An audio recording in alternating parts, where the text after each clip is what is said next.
because we're finally ready for Pendragon. Jesus Christ. Okay, there we go. I'm going to open my camera now so they can see me. All right, you know what that means, chat? You know what that means?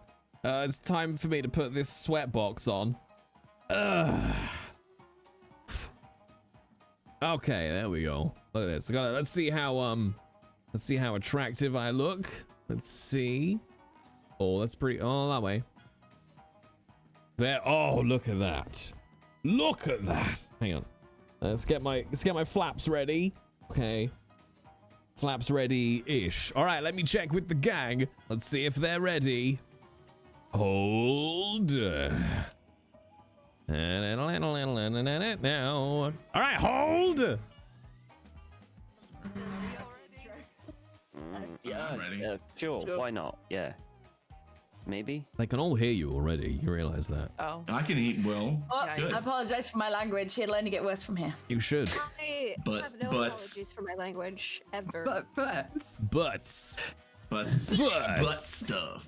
Booties. All right, This is such an edgy TTRPG. Dick jokes. And maybe some horror, Penises. but probably not much. Mainly just dicks. Butts. That's the horror. The horror of dicks. Mm-hmm. I mean, That's the next campaign. That's Pendragon's dick horror. I misheard that. Fuck. Mm-hmm. Okay. Hi, chat. You're live! Oh God! What? You're live and Oh, on no, screen. my reputation. Wait, why can I It's not hit Jay properly same. anymore? Oh, I turned you right down. That's you what turned I him did. down. Wow. Yeah. We all turned you down. We, yeah. we all muted you, Well, Jay. You shouldn't have been able to hear me thanks. anyway. Oh, we But we did. did. Oh yeah, we could. Once you Yeah, put the we heard your highlights entire on, stream. Yeah. we can hear you. we heard everything. Oh, yes, of We heard course. My every- apologies. Everything. So most people turned it off and I just turned it down. It's fine. Just having me muted as standard is pretty much just a sensible way to go about life. That's I'll how I be honest. usually watch your stream. So How everybody does. As long as you lurk, you get that number. It's the number that counts, Jay, isn't on the it? screen. I don't care about your engagement. I just want your views. That's You it. just want the number. Yeah. Yeah. More During about half the our numbers. actual in real life conversations, I'm playing Minesweeper in my head. So. One day, I'm just going to leave and I'm going to go off into the woods and you'll never hear from me again. Never notice. I will notice. You know all the passwords and how to make every piece of equipment in this house work. A man can only Well, take I'm so dying much. in a week. Start failing, then you'll go, oh, where's Jay? Is that my voice to you? No, that's Lady Alice. That's Lady Alice. Oh gosh, where is he? Wait, is Millie How do you work Lady the Alice fire? all the time and Millie is a put on? Oh, I've been Millie's my the mind. character. My Yeah, mind. yeah. Millie's the character. Lady Alice is the I true. roleplay hard. Yeah. Yeah. 22 hours a day. Yep. wow, One this day must a be week. must be such a nice relief for you to be able to be yourself. Just stop and relax and be myself, you know? Yes. Amazing. Right, so I'm off the clock peaceful, now. nice, peaceful. Someone else can do it. Lead us in. I'm off. Did we start? Yeah, it's not my stream anymore. Probably get going at some point. We're losing viewers. Oh God, they've gone down. So we were saying that Right. your makeup stream is the highlight is gonna get more viewers than this. Yeah. And it's already proven factual because Yeah. the number's gone down. 5 You people know. just went Still down. see- Yeah. So this is actual Changing for detrimental makeup, what the to fuck is your this? stream. Yeah. Mhm. Oh, I know this Just is saying. detrimental to my stream. Yeah, that was the idea behind it. Yeah. Yeah, this is how I burn everything Self-sabotage. to the ground. Yeah. Yeah. The things we want to do aren't good content. Is the lesson in the beginning. Never. Yeah. Yeah. Got it. Yeah. Got it. All right. Like all in right, all relationship. right. Also, Millie, tweet. You're the one with the following. What? Yeah, Millie As in- tweets Oh, so yeah, Millie, you- Millie, go you and tweet. and the rest of us can do Oh, something. okay. Oh, you're expecting I'll me go to get some make words? makeup. What words are happening in my ears? Do you know me? Yeah, I do. Someone give her a template, please. Just go retweet one of us. You're the one with the followers I because you're a don't know big what that noise celebrity. was. Hang on. Tom Hang on. technically made a tweet. Just retweet Tom's. We tweet. Retweet. We tweet him. Hang on. Marriage. Hang on a minute. Doing it now. Marriage. Marriage Cool, is a love. wee tweet. To you solemnly swear to retweet each other till death do you part. Or, All right. I mean, you say that. That's how me and my husband met. So, you know. That's where my husband and I's wedding vows. We actually had just the spiel from Princess Bride for our ceremony. Nice. Tracks. Good. Nice. I like that. It's good. It's good.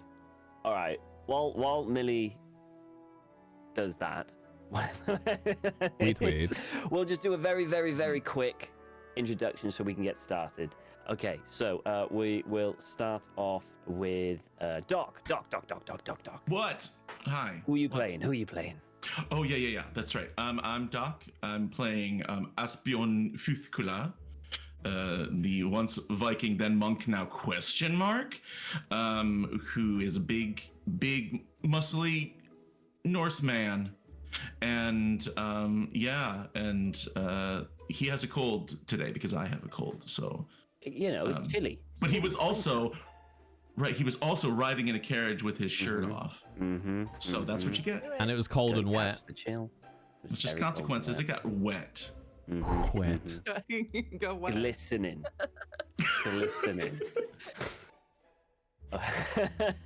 And with that, we move on to another Susanna. Susie, who are you playing?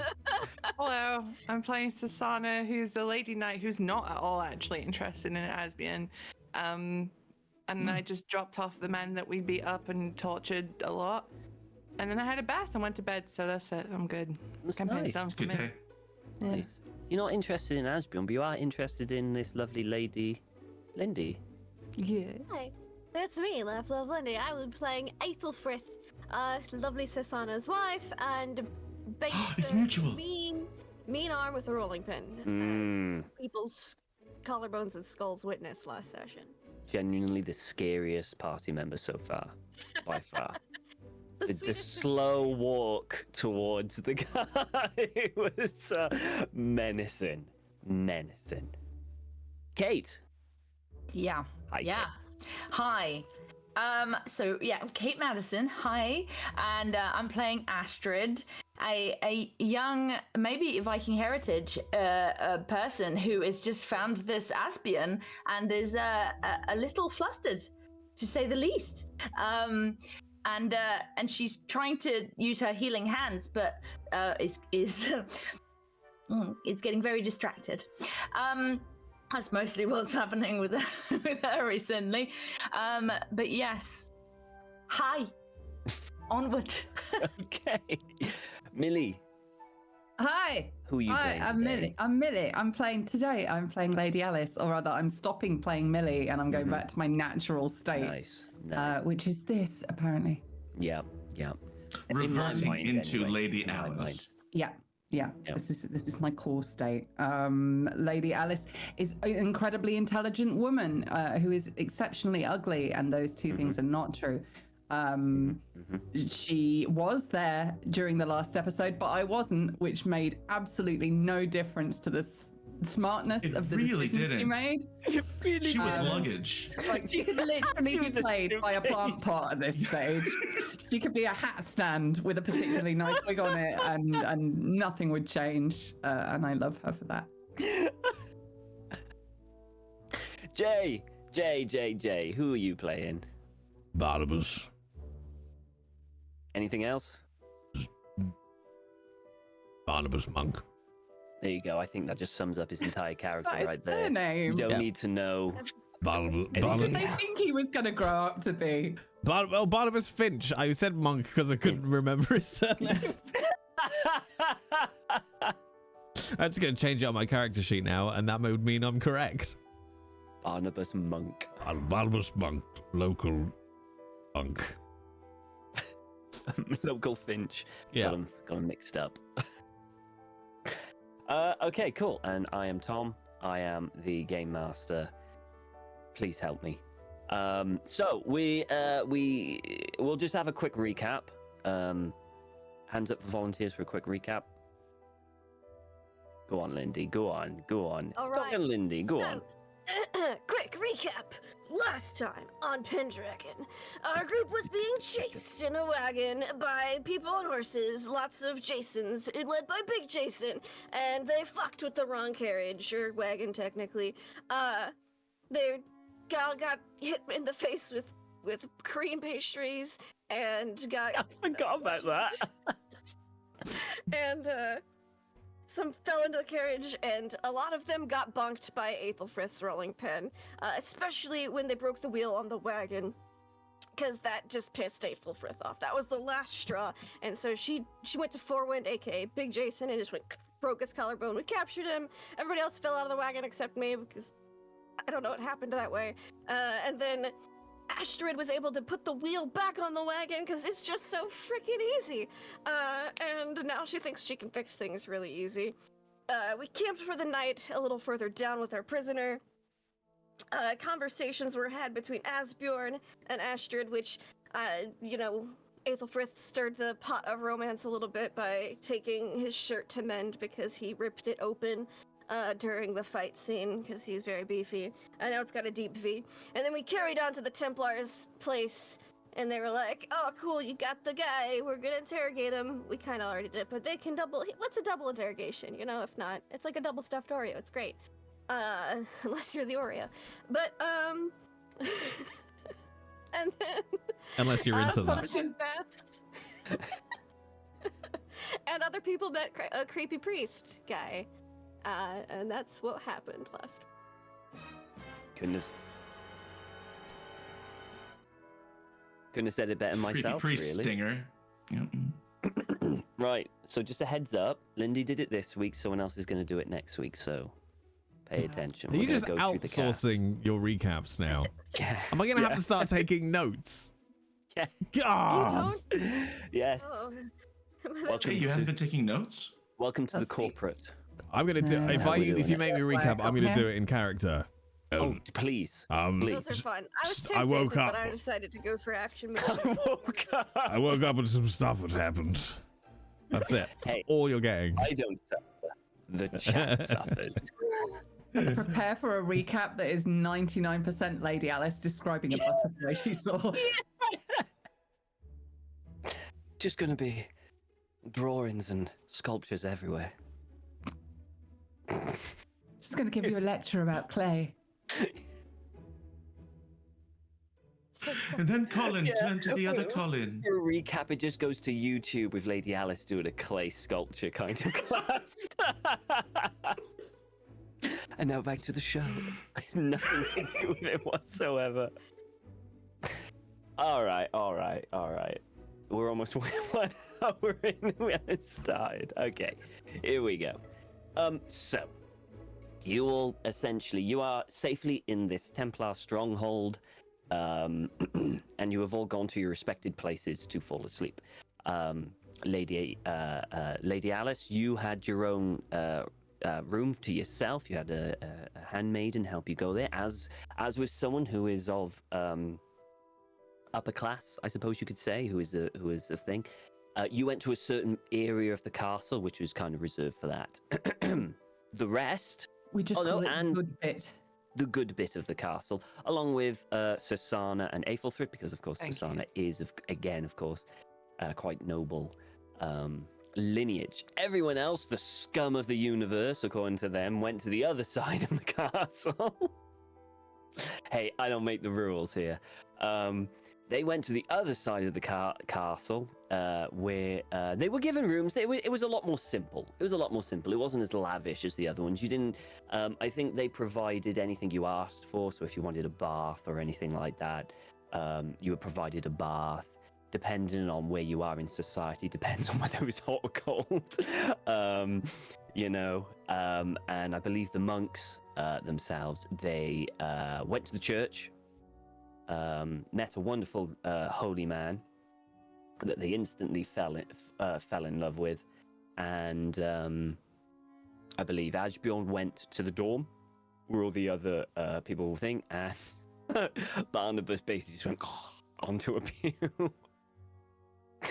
in the as he is wont to do. I like to think it's because he just wants to be closer to God while sleeping, or at least that's what he tells people who poke him. True. However, it is the next morning, and everyone starts to wake up. We will start with the lovely power couple. You two wake up in the morning. It is dry. The sun is shining, but it is a cold morning. You can feel a gentle breeze coming through the window. I say window, there is no glass. It's just a hole in the wall, but it's a nice shaped hole in the wall. But there is kind of like, Shutters, Tom. yeah, but the shutters are gently kind of like, open. They're opened. You didn't close them last night, okay? And essentially, the gentle with your kind of like bed. It's got curtains around, and the curtains themselves are kind of swaying in the wind. But you wake up. Is there anything you two would specifically like to do as you wake up? I do think because Aethelthrift's a baker and Sana's a knight, I think they're both up at like a sparrow's fart. Like they're up really early. Mhm. They're just those kinds of people. You were probably the first people up, for sure. Yeah. We have a little And- cuddle because we Yeah, a actually little don't have cuddle. any baking to do because we're in someone else's castle. Mhm. And yeah, but just a little one because we still have things to do. Yeah. Mhm. And then get ready. Probably help each other get ready a little bit, because. What are you dressing up as? Because the clothes were provided for you, should you want them. You can basically make up whatever clothes you want, and I'll say they're there as long as it's not like full plate and fucking, sorry, Susie. But you can have whatever you want in this kind of casual kind of thing, or a bit more formal. It greatly depends on what you want. It would be provided for you.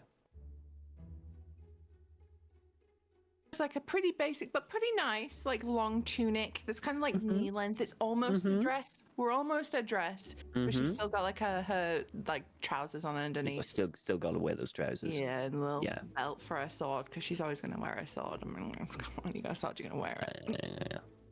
No trousers here. It's definitely probably something actually a little nicer than what she had on before, probably. Just Mhm. not in like style, but probably in like quality of fabric. Yeah. I'm Yeah. a sewing nerd. So it's probably like a really nice high thread count linen. I know we're not we're not cotton people. We're not that rich, but a nice high thread count linen. And just the sleeves that are able to be tucked up. It's probably got the strings to tie in. You don't have to add separate strings, and then a nice shawl. And the shawl's probably got like maybe, because Sana is a lady, it either has like a little bit of light embroidery on the edges or a little bit of lace. Something that just says that, Sana's a lady and this is Sana's lady, so we'll give the nice shawl to, yeah. Yeah. Let's be honest, I probably have blood all over mine from bludgeoning people. Yeah, they were taken. Change, They were get taken washed, for yeah. cleaning, for sure. Either cleaning or destroying, whichever you prefer. Cleaning. But yeah, they'll do their best to get the blood and everything else out, what they possibly could. But of course, you've still got your rolling pin. Your rolling pin is with you, Of course. as it always. should be. It never leaves your side. Nope. But yeah, you are now both dressed. Is there anywhere you would like to go? Basically for breakfast, it would be down in a hall. They would basically just lay out food in the hall, and people would come down and just start eating. Yeah, I think we just casually make our way down there. We're not in a rush. Mm. We do have things to do, like you said, but it's not like right now. It's not like No, grab everything We're and still getting out of probably here. some of the first people up out of the Oh, cave. yeah, for we have a sure. little walk, a little Get morning nosy? walk. Yeah. Oh, that Do you want to have a nose around and see what? Do you want to have a Yes. nose around? Okay, Yeah, let's do okay. that. That sounds Are you nice. nosing on the inside, or are you nosing the ground, or a bit of both? They're both. A bit of both. A bit of both. Both. Okay. So if you want to both give me like a spot hidden, I'd love to. this'll just give you a general idea on just a general vibe of what you find. Okay. Hold on. I lost my sheet. I found it again. Oh my god. Nice. Hey. So perceptive in the morning. We're just So aware. So, as you walk around this castle, it is quite a large castle, and it's even got a settlement attached to it. A lot of this is stone, which is quite rare in this kind of day and age. Yeah. Stone is a rare thing. So it's almost like this stone, and then a lot of wooden structures have been built attached to it. Mm-hmm. And then as it gets further away from the main castle bit, it starts going to just wood, normal village as you would expect, that is attached to it, but probably not as big as Grafton was. The castle's definitely bigger than the one at Grafton, but the village itself is not as big. It's kind of like just a little attachment to this castle, you know, maybe like where the local blacksmiths were, or farmers thing, or, you know, bakers or butchers or something. Basically just enough where the staff of the castle live and work their trade. You can quite clearly see that you know where the kitchen is, Aethelthred. Your kind of instinct is to kind of know where the food comes from. So you follow your nose, you know, for a little bit, and then it takes you down, and it goes down these kind of like circular stairs for a little bit, and you go down, and as you go down into this area, a bit lower, a bit cooler as well, a bit like almost like underground. It's again a lot of rock. And even partial kind of normal rock. So it's almost like they've got the normal bedrock, you know, rock of the ground. And then they just built around it. So they kind of used a part of the wall. And then you see this quite large kitchen, very busy at work this morning with staff everywhere, getting everything ready. The smells are great. No one really pays you attention. Maybe one or two will come up and ask if there's anything you particularly need. Or desire for breakfast. They give you a litany of things that will come in. It will be fresh bread, it will be fruit. You know, you got some kind of like with the water, and maybe some sort of kind of crap. What kind of maybe some mead or something for breakfast as well. I'm trying to remember what they would have probably had for breakfast in the 9th century. Sausages, you know, meats and stuff like that. Anything there, and they ask specifically Bread, cheese, if there's anything. probably very Yeah, basic. cheeses and stuff like that. So they ask specifically, like, if there's anything you desire, if they can potentially accommodate for you. I don't know if you want to specifically request anything, or you're quite happy to just. Oh, you know what they've got to have, right? Got to have some black pudding. Yeah, they can do black pudding. So they say, and they get off, and they make sure that there will be black pudding for you. Then you carry on with your thing, wandering around the castle, and you're outside. And with you, Susanna, you notice there's something with your kind of instinct of who you are and what you want to do. You notice that this is a pretty damn well defended castle. You've seen a lot of people in weaponry and in pretty nice armor.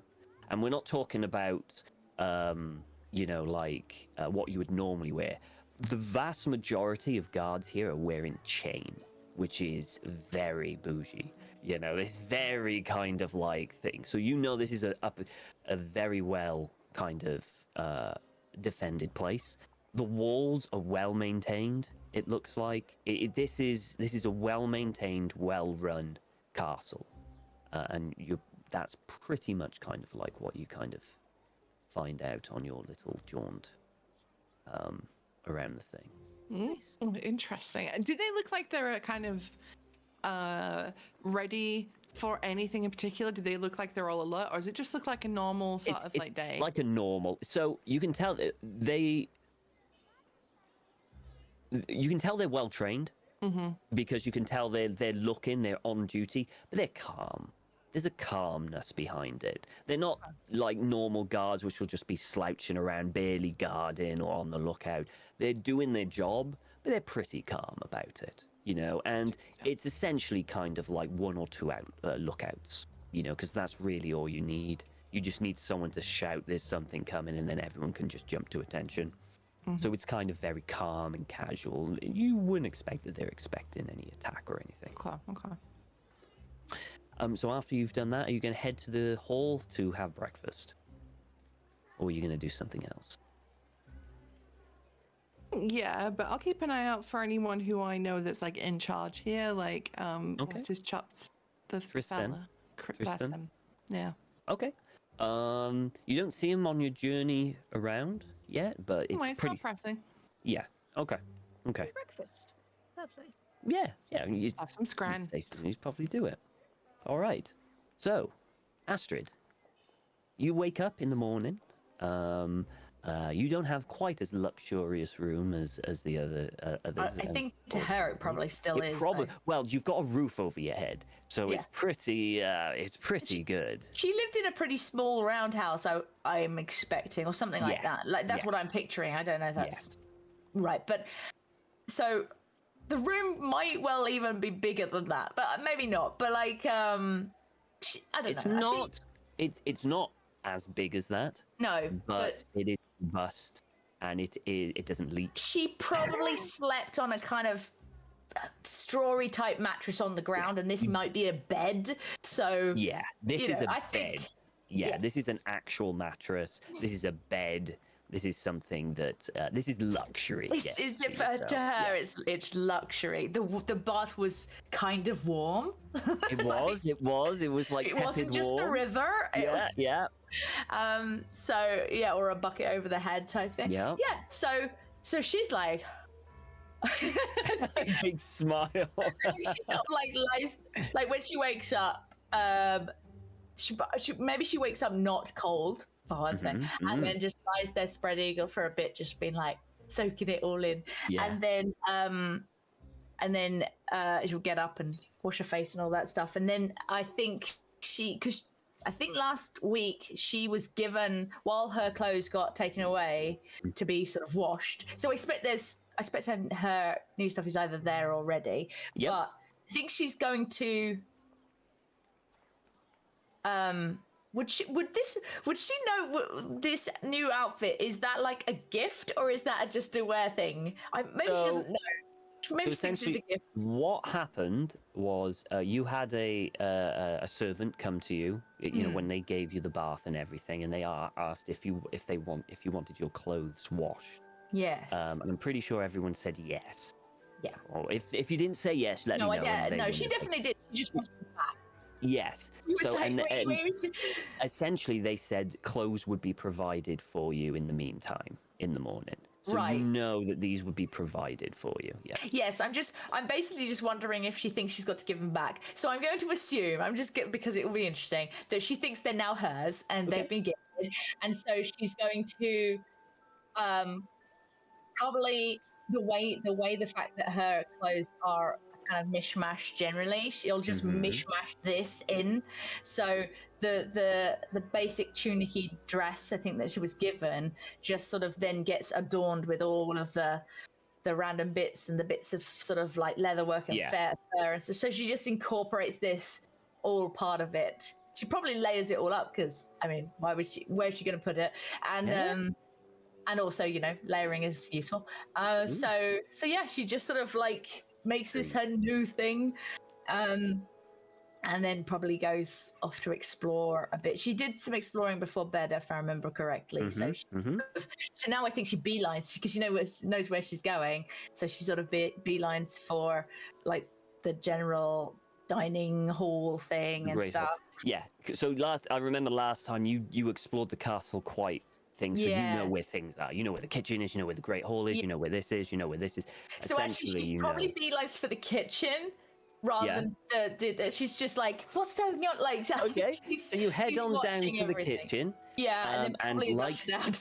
like similar to Sana and Aethelfrid, you see it's a very busy kitchen. They're getting everything ready for breakfast, and a servant approaches you and asks if there's anything that they can do for you, or anything you particularly request for breakfast. My brain has totally gone into Little Mermaid in the market. Just, I don't know why she's suddenly become that, but it just feels like it. Anyway,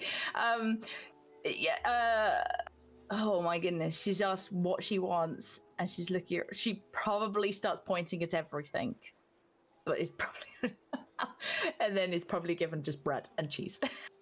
So they look around and they look at everything, and the servant nods. Says, all of these will be provided upstairs in the dining room. Oh, right. Morning. And then I'm gonna head out. Head straight back up, and head back up. Are you heading straight to the dining hall, or you're going to go somewhere in particular?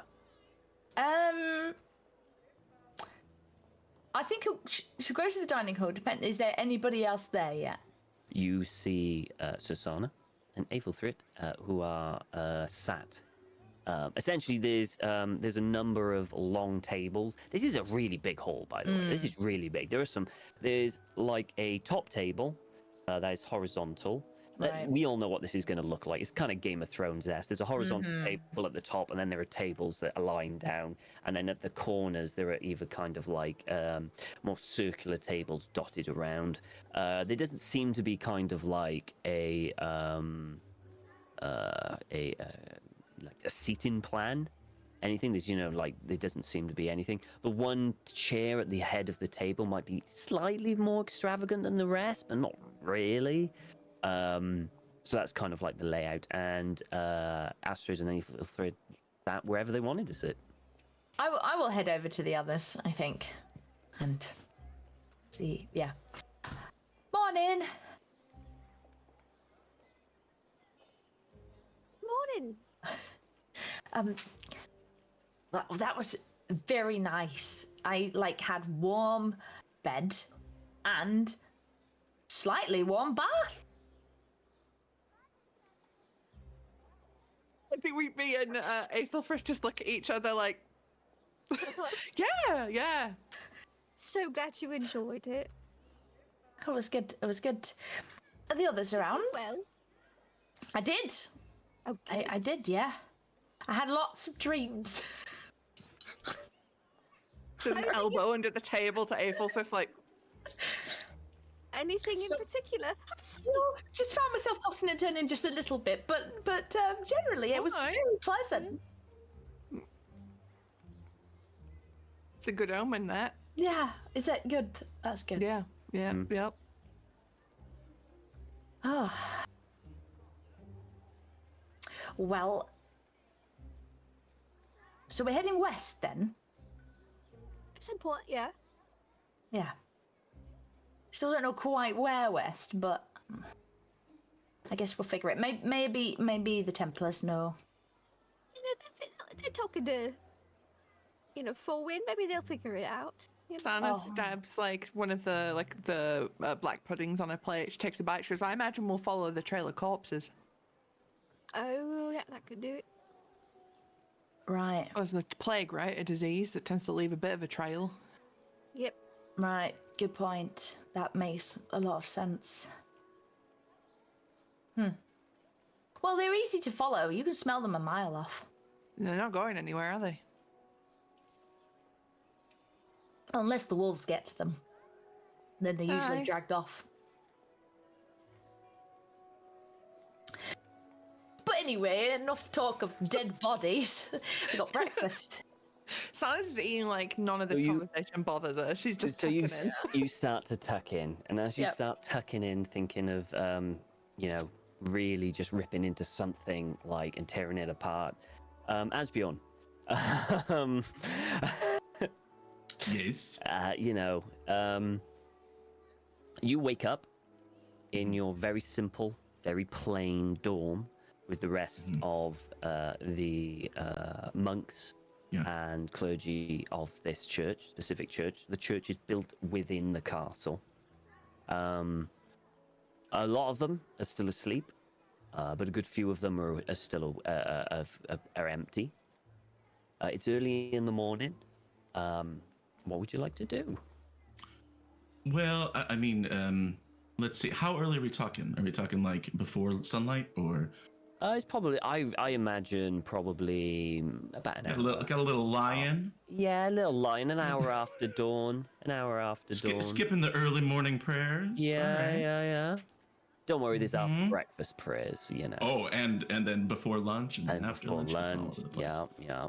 Yeah. He sort of gets up and there's a moment I think where since we're doing a fashion show, he puts on his new deep V tunic and his plunging neckline and his and then he sort of sees his robe there and hesitates for a second, like it's it's repaired, and he realizes, okay, I'm kind of in Monk Central, so he puts the robe on, puts on his cross, his necklace, and he's going to follow the monks. Like, I think he's going to go right into work mode. So if they're off to do chores or prayers or whatever, he wants to be in like a routine. So he's going to like follow the leader. Okay. And, So, a few of them are going different places. However, quite a lot of them are heading to this door attached to the dormitory, which heads straight into the main church. oh, okay. He would go into the main church then. So you head into the main church, and the monks kind of like, they start to tend to the needs. They're scrubbing the floors. They're replacing the cloth over the altar. They're doing all the things that would, like making sure all the candles have enough wax in them, light in them, and stuff like that. And you hear there's a certain person sleeping in a pew, and you hear.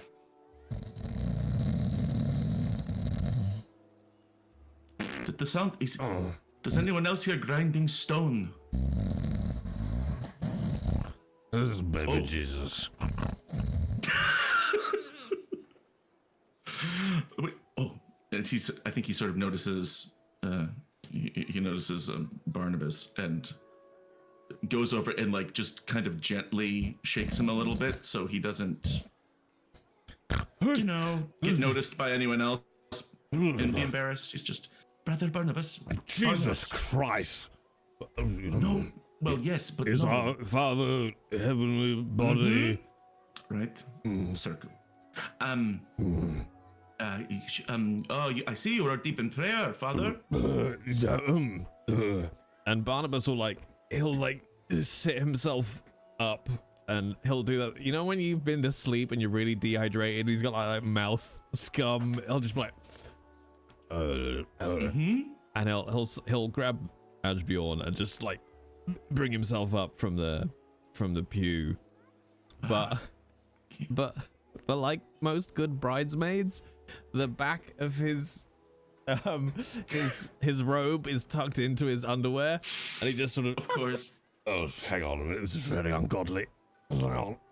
All right, hang on, and it just really hold on Stand behind me. No, stand behind me. All right, just pull this. As you're standing and trying to adjust, you see a monk that's on the floor scrubbing the floor, and he looks up and his eyes go wide. Avert your eyes, brother. Thank you, yes. Look away, my child. Right, come on, it's just wedged in there. Just really, that's it. It's really stuck in there. You don't have it out yet? Oh, hallelujah. Right, there we go. You've been released. The gods have smiled upon me this morning. One god. All of them. Okay. Here, help me with this candle. And he walks over to a candle and just sort of like fidgets with it. As Barnabas just like candle. staggers Just along behind trimming him. the taper. What are we doing with A it? little bit. Just act like you're fixing the taper, the wick. He just leans forward and goes, It's not your birthday. Wait, is it your birthday? yes. Happy birthday! Thank you. I didn't think anybody was going to remember. Oh, happy birthday. Another one down. I didn't get you. I'll get you a haunch later. A birthday haunch.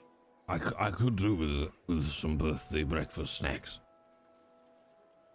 Oh, all right, yes, we could do that, but, I just wanted, these women that we are with, are we going to go with them when they head west on their plague hunt?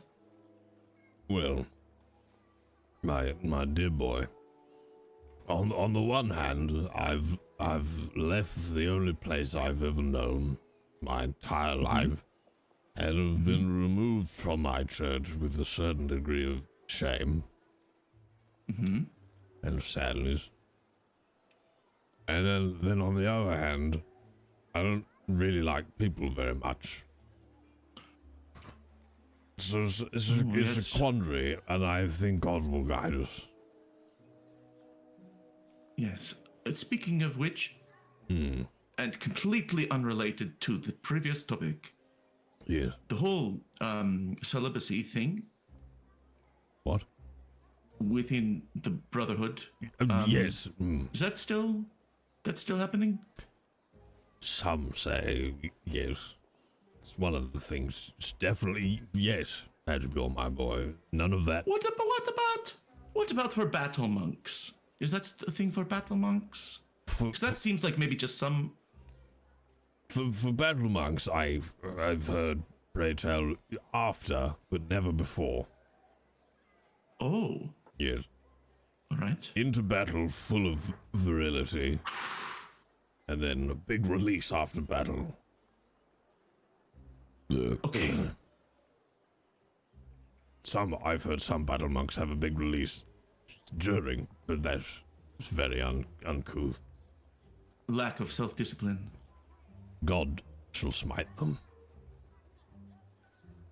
God, that seems awfully harsh, but yes, okay. Now, Osborne, you haven't Seems been, like they've suffered enough. you haven't had any hanky-panky, have you, Osborne? Not since joining the order. No. I don't want you to get we're in the presence of many, many ladies here. I don't want you getting any It's true. ideas. Well, also men too, and The only man in our party is me, and I'm afraid you're not quite my type. oh, I'm how sorry to let you disappointing. down. I know. Mm-hmm. But the others, Really? I'll but- be watching. Oh, I wasn't talking about them. Good. Just in general, it's been a while, and it's very different from my life. But let's go get some breakfast. Wonderful. Lead the way, mainly because I don't know All where I'm right. going. Ah, yes, good candle. Great. It looks good, everyone. Happy off to- birthday. No, happy birthday. All of you monks wish Father Barnabas a happy birthday. Thank you very much. Collins. Thank you. Right. We back out. Thank you.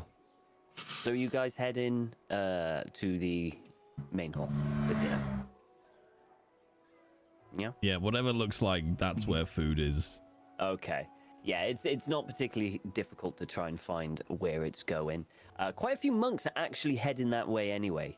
To partake in kind of like a morning breakfast. Millie. Okay. So you've Hi. woken up. You've woken up this morning, probably later than most, in this very nice, comfortable bed. And you're woken up by a handmaiden. She's kind of like opened up the curtains of the bed to let the light in, to let the cool air hit you. And she says, "Good morning, my lady."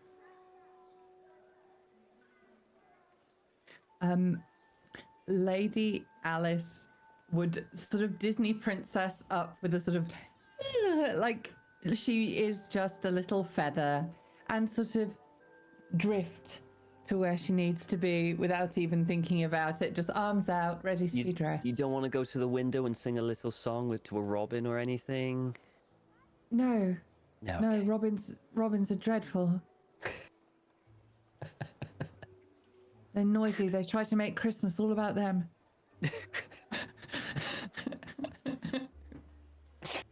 So you get up and you glide across, and it's almost like automatic. It's almost like one of those things that you just kind of extend your arms, and the handmaiden just swoops in and essentially kind of starts to dress you. Do you want a new kind of clothes to wear, or are you going to wear the same clothes that you've been wearing before? I don't think Lady Alice really thinks about it because she usually just gets given new stuff. Okay, you've been given a new thing. just- What would you like it to be? I think it should be. Where are we? We're still in a. What kind of place is this? Like the actual makeup of the building? who's running It's it? like a castle. It's like a stone building. Oh, well, in that case, lovely blue dress, please. Blue dress. Something with a Okay. lot of skirt to it. Okay, absolutely. You get one of these very fine fabrics. Well, probably one of the best that they could find. Does it go whoo when I spin? That's it. It absolutely Lovely. like a princess, like a princess. And the handmaiden dresses you and starts brushing your hair to make sure it's all, I'm assuming they brushed it. I don't know, to make it all neat. You don't need to, but they like to do it anyway. They I do. woke They up like actually this. probably really do. And she says, there'll be breakfast in the Great Hall. Oh, really? Lovely. Would you like me to show you Show me what? the Great Hall, the way to it? Shall I have to remember?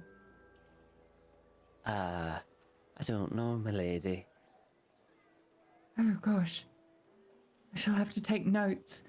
She'll pick up a little scrap of something. It's probably somebody's priceless artwork or a poem that somebody has spent ages writing her that she's now just going to write on.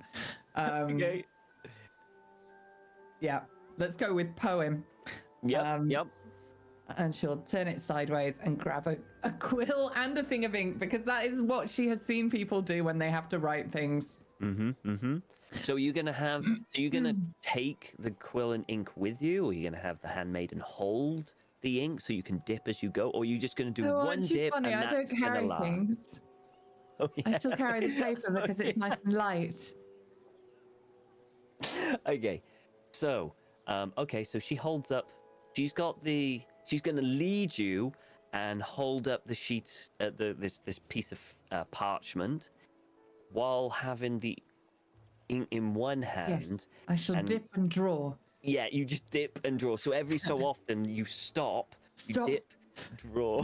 And try and do a picture of the room that we're in. Lady Alice is not a cartographer. Oh, And she dear does get God. distracted by pretty things All she right, sees you know in the room what? occasionally and draws them in great detail. Let us see how good this is going to be. So this is like Amazing. this is like a kind of like a art thing, isn't it? It's a skill. Yeah, I think she had. Did she have something in this? Or was She's that got sculpting and sewing. It's not quite the same. No. Hmm. We got a. So I'm just having a look at all the skills to see what would be best.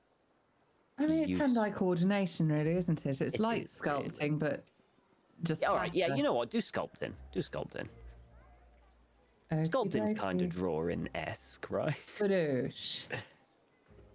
Okay. Look at me. I'm a mapper. So, you've got a fairly basic but somewhat accurate map that probably only you could understand. Like, you use symbols that kind of what pop into your head as you see a room.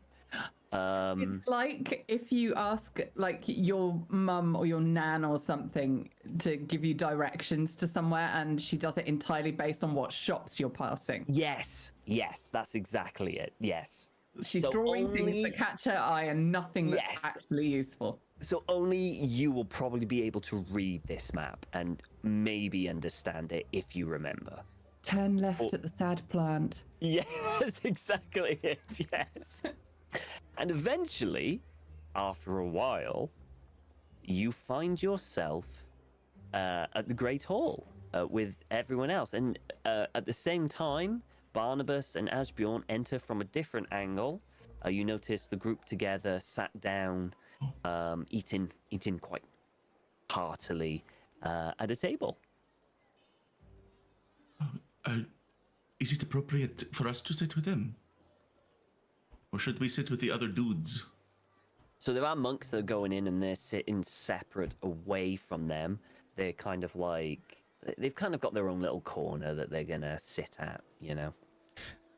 Which table should we sit at, Barnabas? Barnabas will look at, Cool kids table? he'll see the table of like young, excitable, Just doing back and forth. faithless monks, and you'll just literally see him go, and then turn and walk towards the group of ladies in the other direction. We must spread the word of. Oh, I have an idea. And he pulls out some sort of like, what would they put scripture on back then? Parchment. Like, would they have bound leather books or like something to be like? Yeah, I mean, they were rare, but I think it's kind of like they would either Would have had sew them, but it. you wouldn't walk A around. folio or a Yeah, you wouldn't walk around with kind of like. right. He doesn't have a These were pocket like- Bible. I know that. Yeah, these were like quite rare and thing. And I can say you've got like a scrap of parchment there. If Okay, you want it's it. like, oh, time for Bible study. Oh yeah, yeah. Okay, go over to the table with the women, and Women. Okay, so sit with them. you head on over and you sit down, and Lady Alice with the handmaiden girl. Basically, there's a chair next to you all, and Lady Alice is still drawing the map, like gone into the room, drawing it to this very chair, and like this, she does another like that. And I like to think that. Well, what do? You've reached your destination, Lady Alice. You've reached your destination. I am distracted by the one thing that my brain cell is trying to do right now, so I will have to be gently lowered by my handmaiden into the chair. Yeah. Yeah. And she kind of points your head towards the food, and gently puts the map next to you, and takes the ink and the quill back to your room. I think because she's drawing what she finds interesting, she notices each one of them and draws them before she realizes who the fuck they are. And they've all got comical expressions on their faces. Sort of weird version of muscle memory. Okay. And you're all now sat down to breakfast. Thank you all for joining me for Jesus and Juice, our morning Bible study. It's not really a Bible study. I just wanted to check in with everyone and see how you're doing. Just Good sleep morning. well. Yes, yes. I only woke up 3 times, and 2 of those were for prayers. So yes. For like the camera pans across to Sana, she's taking a knife and cleaving a sausage in half. She looks up at you, Asbian. You look a bit flustered. You all right? Sausage? Not any. Yes, please. Just gets a banger in the mouth. I wondered about that. Somewhere. Good morning. Sorry, Father Barnabas. No, I was going to say, like somewhere in this shot as well, you just see Father Barnabas like trying to wave down a handmaiden or a monk, whoever's serving, just being like, "I get one more of these." More juice, please, for a Bible study. Good Tom, morning, you're Astrid. muted if you're trying to talk. Thank you. You get a servant. You get a servant. Then he kind of nods and thumbs up, and not before long, you see another tankard come, just to your side. Breakfast ale. Benedictus. Wow. Hi. Good morning, Astrid. Good morning to you. Yes. It's me, Asbjorn from the wagon yesterday. Remember? I do remember. I have not forgotten. Okay. Oh, good. I'm Astrid. Are you Yes, quite and that's why I called you Astrid. Yes. Oh, you wait. It's You good. are, Just making sure. Oh, Yes. Did you sleep well? yes. Yes, I did. I did sleep very well. I woke up a few times, but in a good way, I guess. I think. Oh. It got very good. warm in bed at times, but it was Oh, thank nice. goodness. Yeah. Yes. Yes, it's important to keep your bed warm. Yes. Yes. Yes. Uh huh. Anyway, what about this plague? Plague, right? Yes, plague. There's a plague west. West plague. Follow the Western bodies. plague. We've said. How are we on some sort of a rush, or how long are we staying here, or are we staying here, or am I staying here? I don't know if I'm supposed to stay here. Brother Barnabas? What? Oh, sorry, there was a cat down here in the breakfast Brother hall. Barnabas says that the Lord will tell us what to do. I've found the Lord. What is it? He's Lord. I know. He is. Where do we go, Jesus? Jesus says west. Oh, yes, great. Thanks, Jesus. Well done, Jesus. Amen. Now, save the day again. Oh, hello, Lady Alice. Just. Am I a cat's stepmother then? What? Probably. Is that why they say, who's she, the cat's mother? Or is that something else? Could be it. It must Yeah, I be never it. pondered the origin of that one before. Yes, you are asking some very heavy theological questions, Lady Alice. If a cat is the son of God, does that mean God is a cat, or does Jesus get the cat part from his mother's side? One of the mysteries of the universe. I don't think Jesus has a mother, isn't it? Thought he quite famously had a Wait, mother. I mean, Yeah, I think Mary even counts. I know that. The virgin one. Maybe it's the father just- who doesn't have. Right. There. No, yeah, also I that- think. yeah. Well, but God. Anyway. He actually has two, kind of. There's 3 of them. I remember that much. Oh, let's not open up that. bucket. 3? There's a holy. There's a ghost. There's a spirit. And oh, he has a father. There's it. 3 for 3. Nailing it. You're doing great this morning. It's his birthday. I'm just out of sorts because it's my birthday. Day. Thank you very much. Ooh. I will only be accepting gifts of sacramental wine, as is the way of the cloth.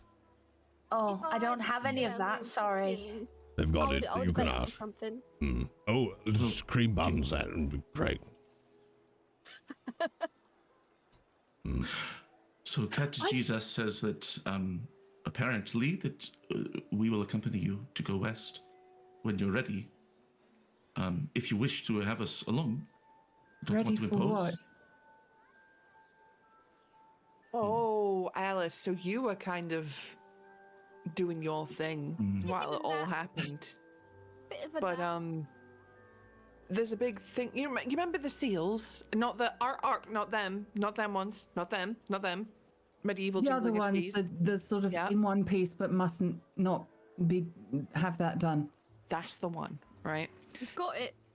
They're trying to pop the rest of them because they think whatever that's going to summon, they can control it, and then they can save the world. Who's they? Still not entirely sure at this point. It might be Big Jason. I think. Jason and his buddies. Yeah. You know what? I'm starting to think that Big Jason might be a proper shit. I think you're right. It's Yeah. spot on. Well done. Oh, thanks. Aren't you So, nice? we are thinking that it would be in the best interests of the universe for us to maybe discourage them from opening these seals. Stop them from making bad choices. Sort of tell them it's really difficult or something, or that there's Yes. a fair in town or something. Yes, that's one plan. Yeah.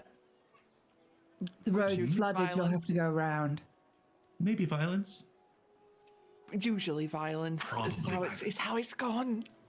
Speaking of which, did you bring any other weapons with you when we stopped by your house? We didn't go to your house, did we? No, we didn't. So I've only got my long sword, my short sword, my shield. But they're well stocked here. I bet you can get some of it. I'll work on that. I'd be much more comfortable with a hand axe. Just say you're a battle priest if you need a lordly A sponsor. hand I've axe got if you Don't want a worry. hand axe. Monk. Battle monk. Battle monk, sorry, Yes. not battle priest. Which I think I am working toward. I don't know what the certifications are, but probably have And to if check anyone some gives boxes you any off. problem, just tell them that the Lady Hunt said to give you the requisition, the whatever. Fine. Okay. Oh, yes. Oh, yes, we will use your authority. The Lady of what? The Lady Hunt. What did you call Oh, me? is this your family name, your house? Yeah. House Hunt. Not House great in my Cunt accent, Knob. I do realise, yeah. But yeah. Yes, I'm great. Cool. Yes. I'm going to just eat some sausages.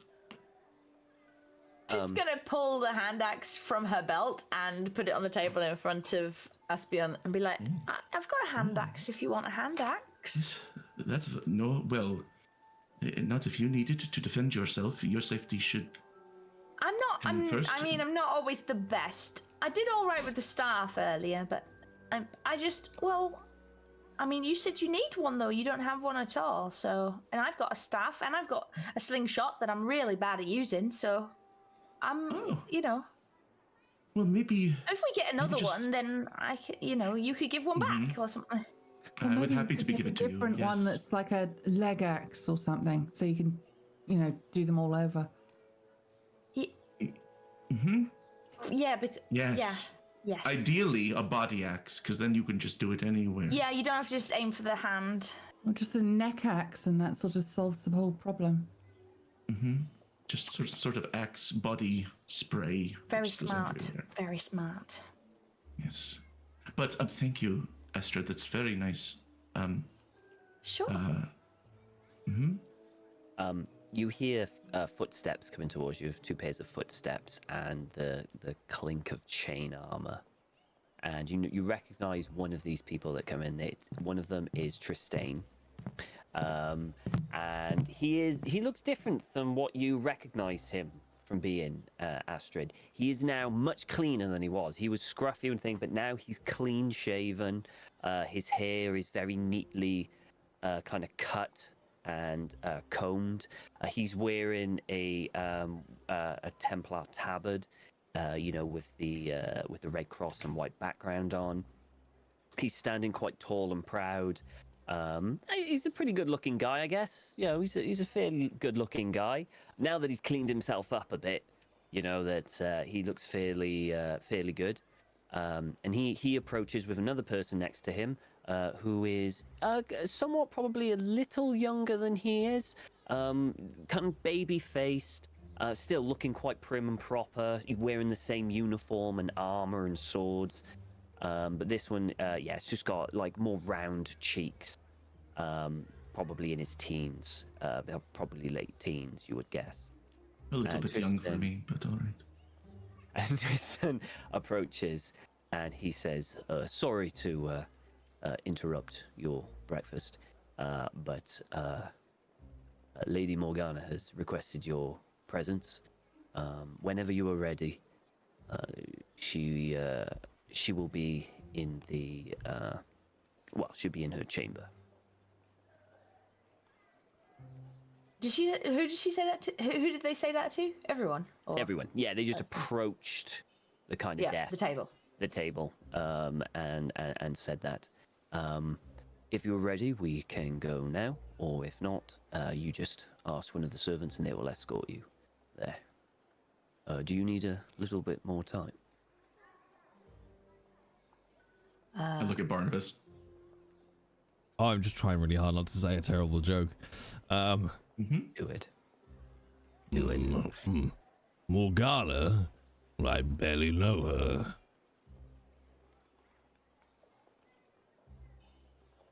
He's just gonna look confused. Yep. That's Millie why we're going to meet her. disappeared. Fade out. Fuck's sake. Fade to black. End of series. They just look at Barnabas. Just a deadpan look. Whole hall falls silent. Yeah. I think Barnabas, he's at an age where he'd just smile broadly, like, I don't give a fuck. Like, I know that was bad, and I don't care. Now that's old man dad energy right there. Yeah, well, yes, we'll come along when God wills it. He says that a lot. It's just kind. Well, yes. Just give us a moment to refill our juice. Right, you are. And he heads back and essentially just waits at the entrance to the Great Hall and starts chatting with the person next to him and the occasional servant coming by. When he does that, I think Asbjorn is going to lean over towards Sana and Aethelfrith. And who is this guy? This Tristane? I don't. Who is he to you? Aethel, if you're a bit quiet, can't hear you. He's a No, knight. speak up. Here. He's a knight who lives here. But how do you know him? Is he trustworthy? Is he? He showed up one day with Astrid. Yeah. I don't trust him.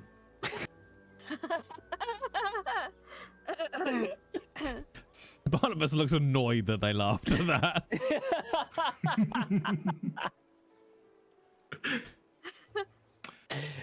Okay. Well, I just. Listen, You don't. Asbian, the Templars are a long, storied, noble, extremely trustworthy, and not all problematic order that we have placed our faith into. Got it. Can you at least trust me?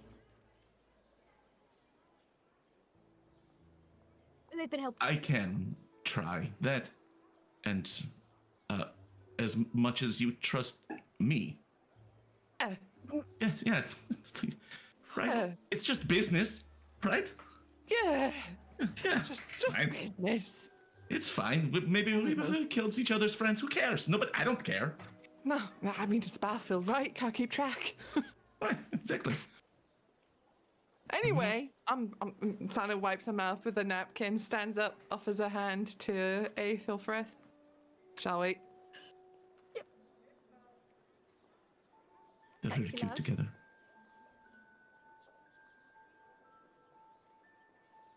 We all And the follow. rest of you Well, all I follow. following?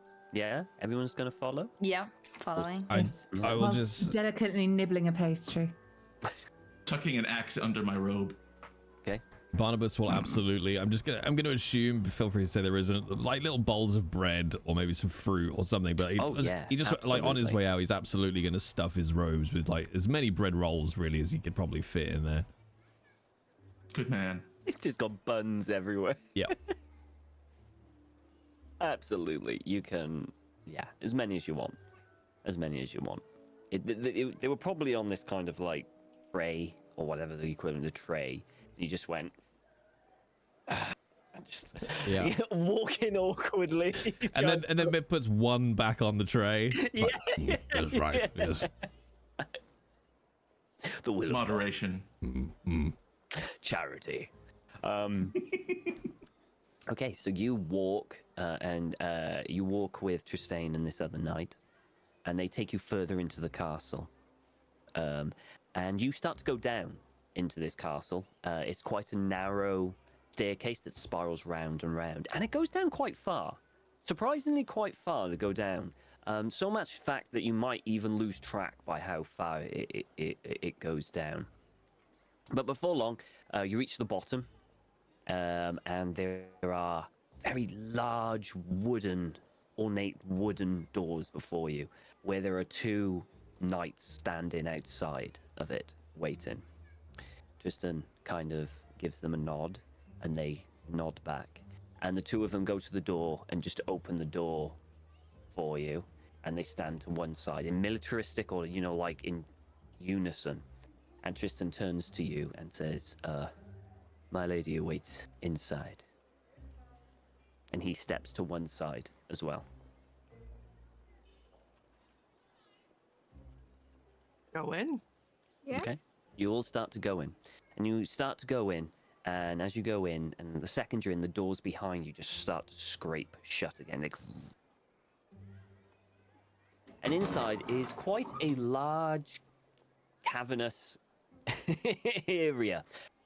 There's not much in the way of brickstone. This is more someone has carved out this cave system. It's like a big hall, kind of like a big room. In the background, you can kind of hear and see like trickling water coming down the stone in the back. In the center, you see a round stone table with a number of chairs set around it. There is a passageway in the back that is lightly illuminated that seems to go down a bit further. There are bookcases that line the cave walls on either side. There's even, surprisingly, you're not sure how, there is a fire in here that is roaring kind of like gently. You assume that maybe they just drilled straight down, but there seems to be a fire in this underground cavern.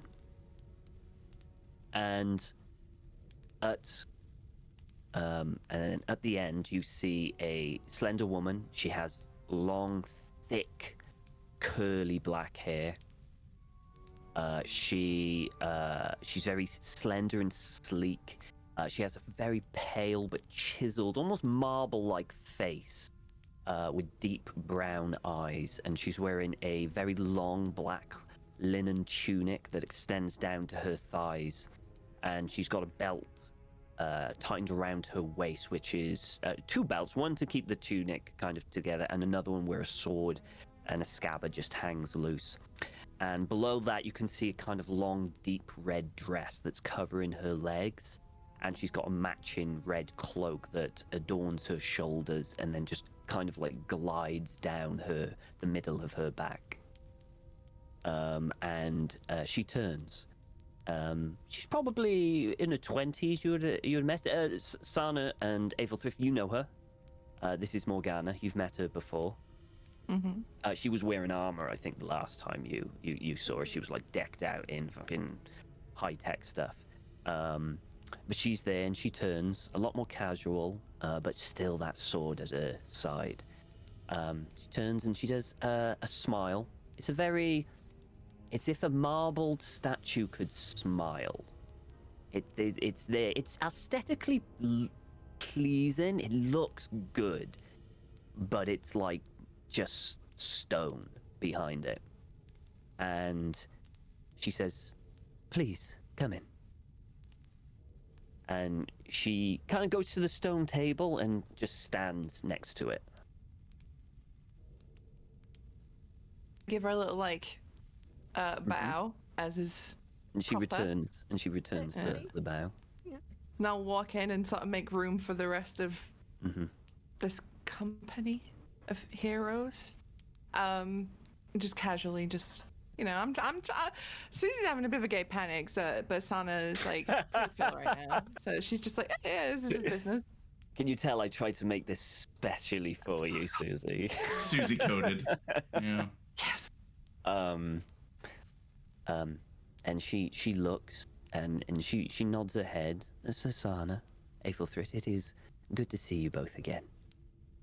And she turns to Astrid and bows her head. Astrid, we have not met, but I am thankful for the service you have provided these past year. You're very welcome. And like, she sort of looks around at sort of the others and sort of bows, but a little too much and too awkwardly. And there's a smile there, and she turns and sees Lady Alice, and she bows she bows again to Lady Alice. Lady Alice, a pleasure to finally meet you. Is it? Oh, lovely.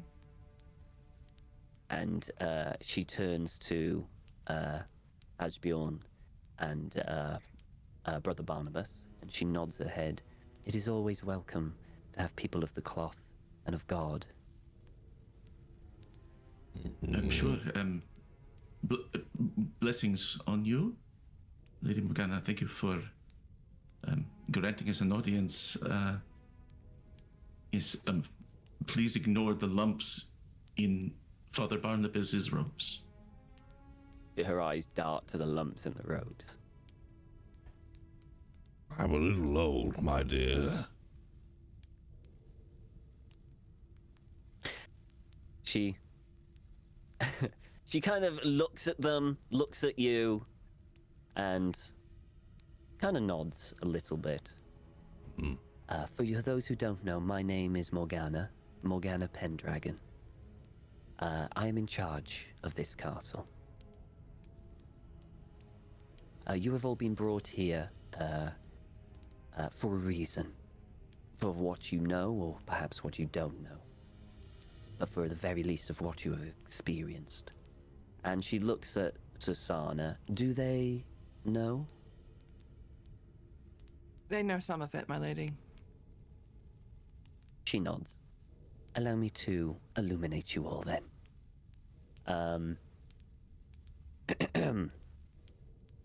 The person you called Captain Forwin, I believe you all know who he is. Yes, we are acquainted. That's Big Jason. Lady Alice, Big Jason. Oh, right, the one who's a bit of a shit. Yes. Big shit. He is part of an organization that is attempting to break certain seals.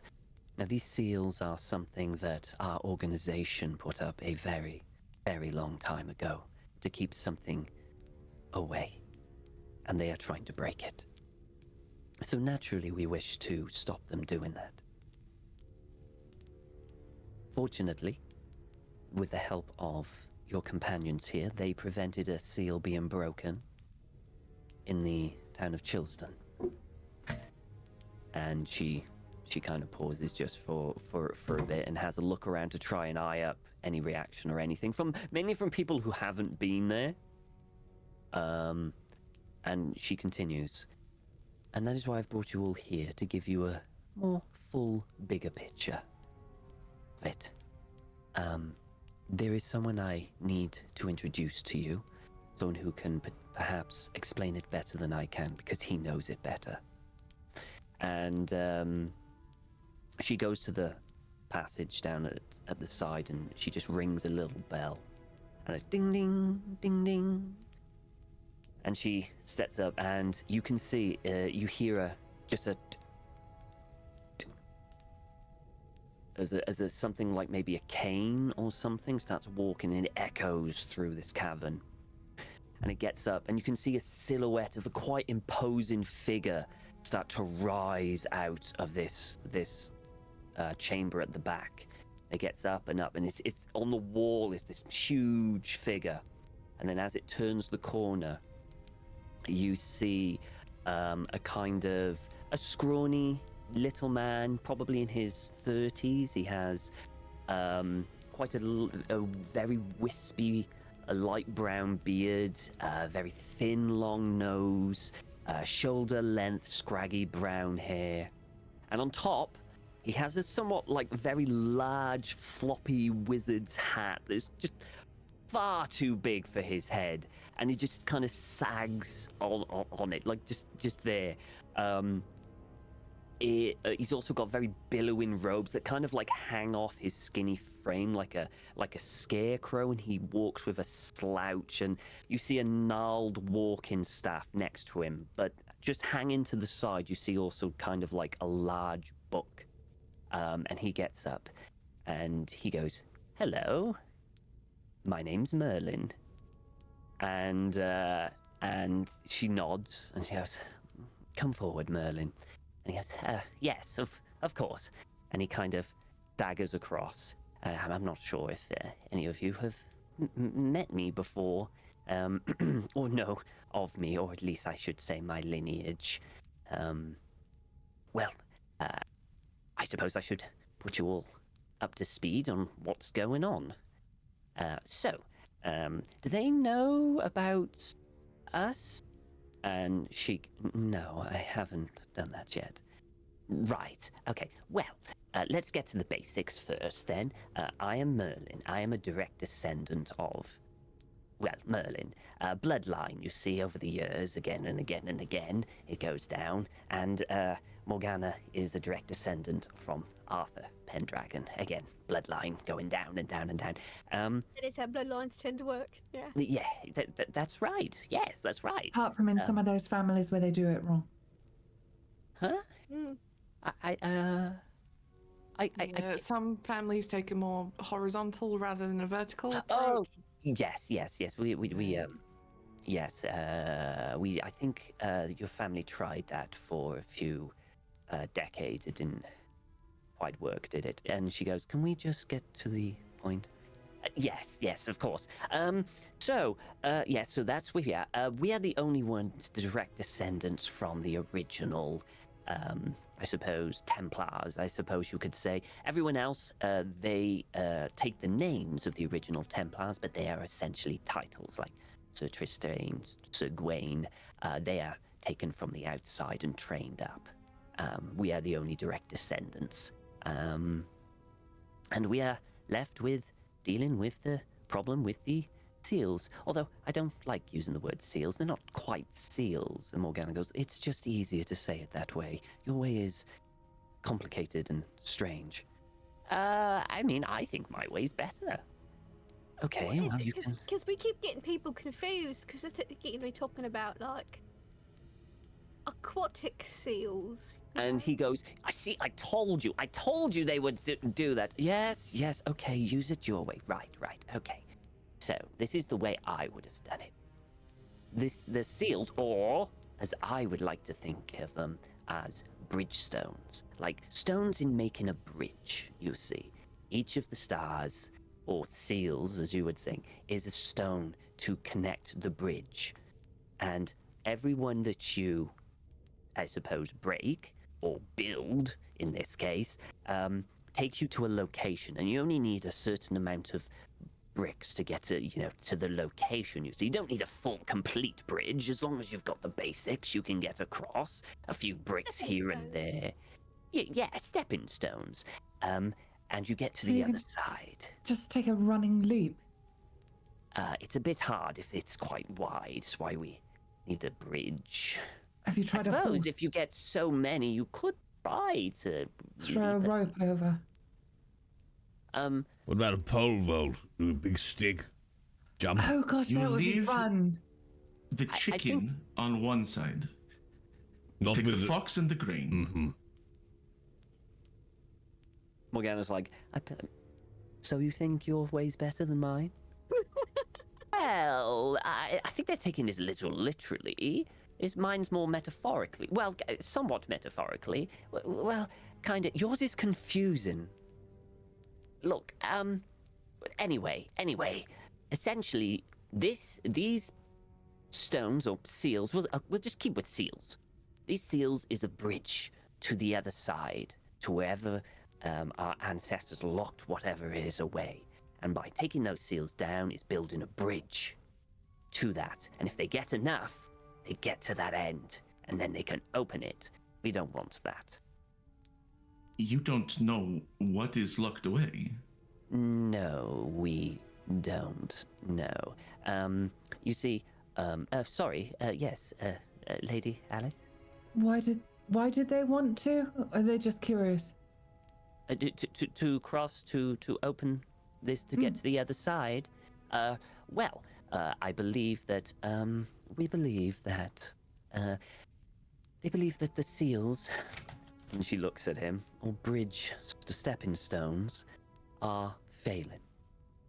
And they believe that they'll be able to break them. If they break them in a controlled manner, they can control whatever is on the other side. We disagree. It never ends well, historically speaking. No. So, we wish to stop them doing that. Yes. Who's them? Oh, yes. Maybe I should describe them. They go through a number of names, but fundamentally we call them the Cult of the Cosmos. They believe that they have a singular goal, that they want to protect the world, but their way. They think that by breaking the seals and controlling whatever behind is the right way to do it. We disagree.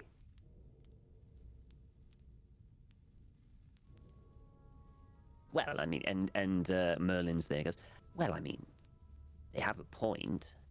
And she stares daggers at him. Ooh, okay, sure. Anyway, where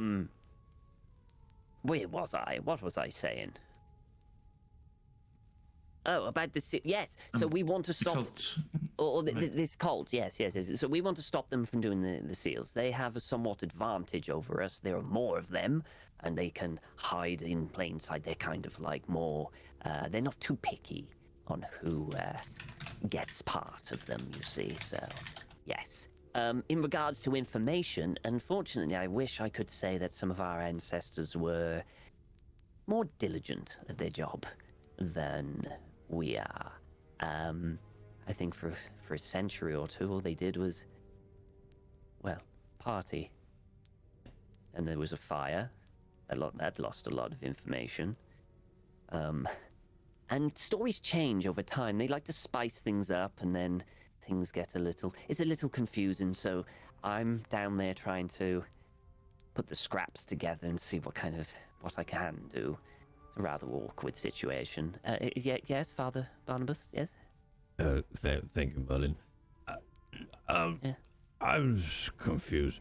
If you don't know what's in the other side of these seals, and they don't know what's the other side of these seals, why don't you just let them break? There could be something brilliant in there. When men tend to get involved, that's when things go wrong. Could be full of cheese.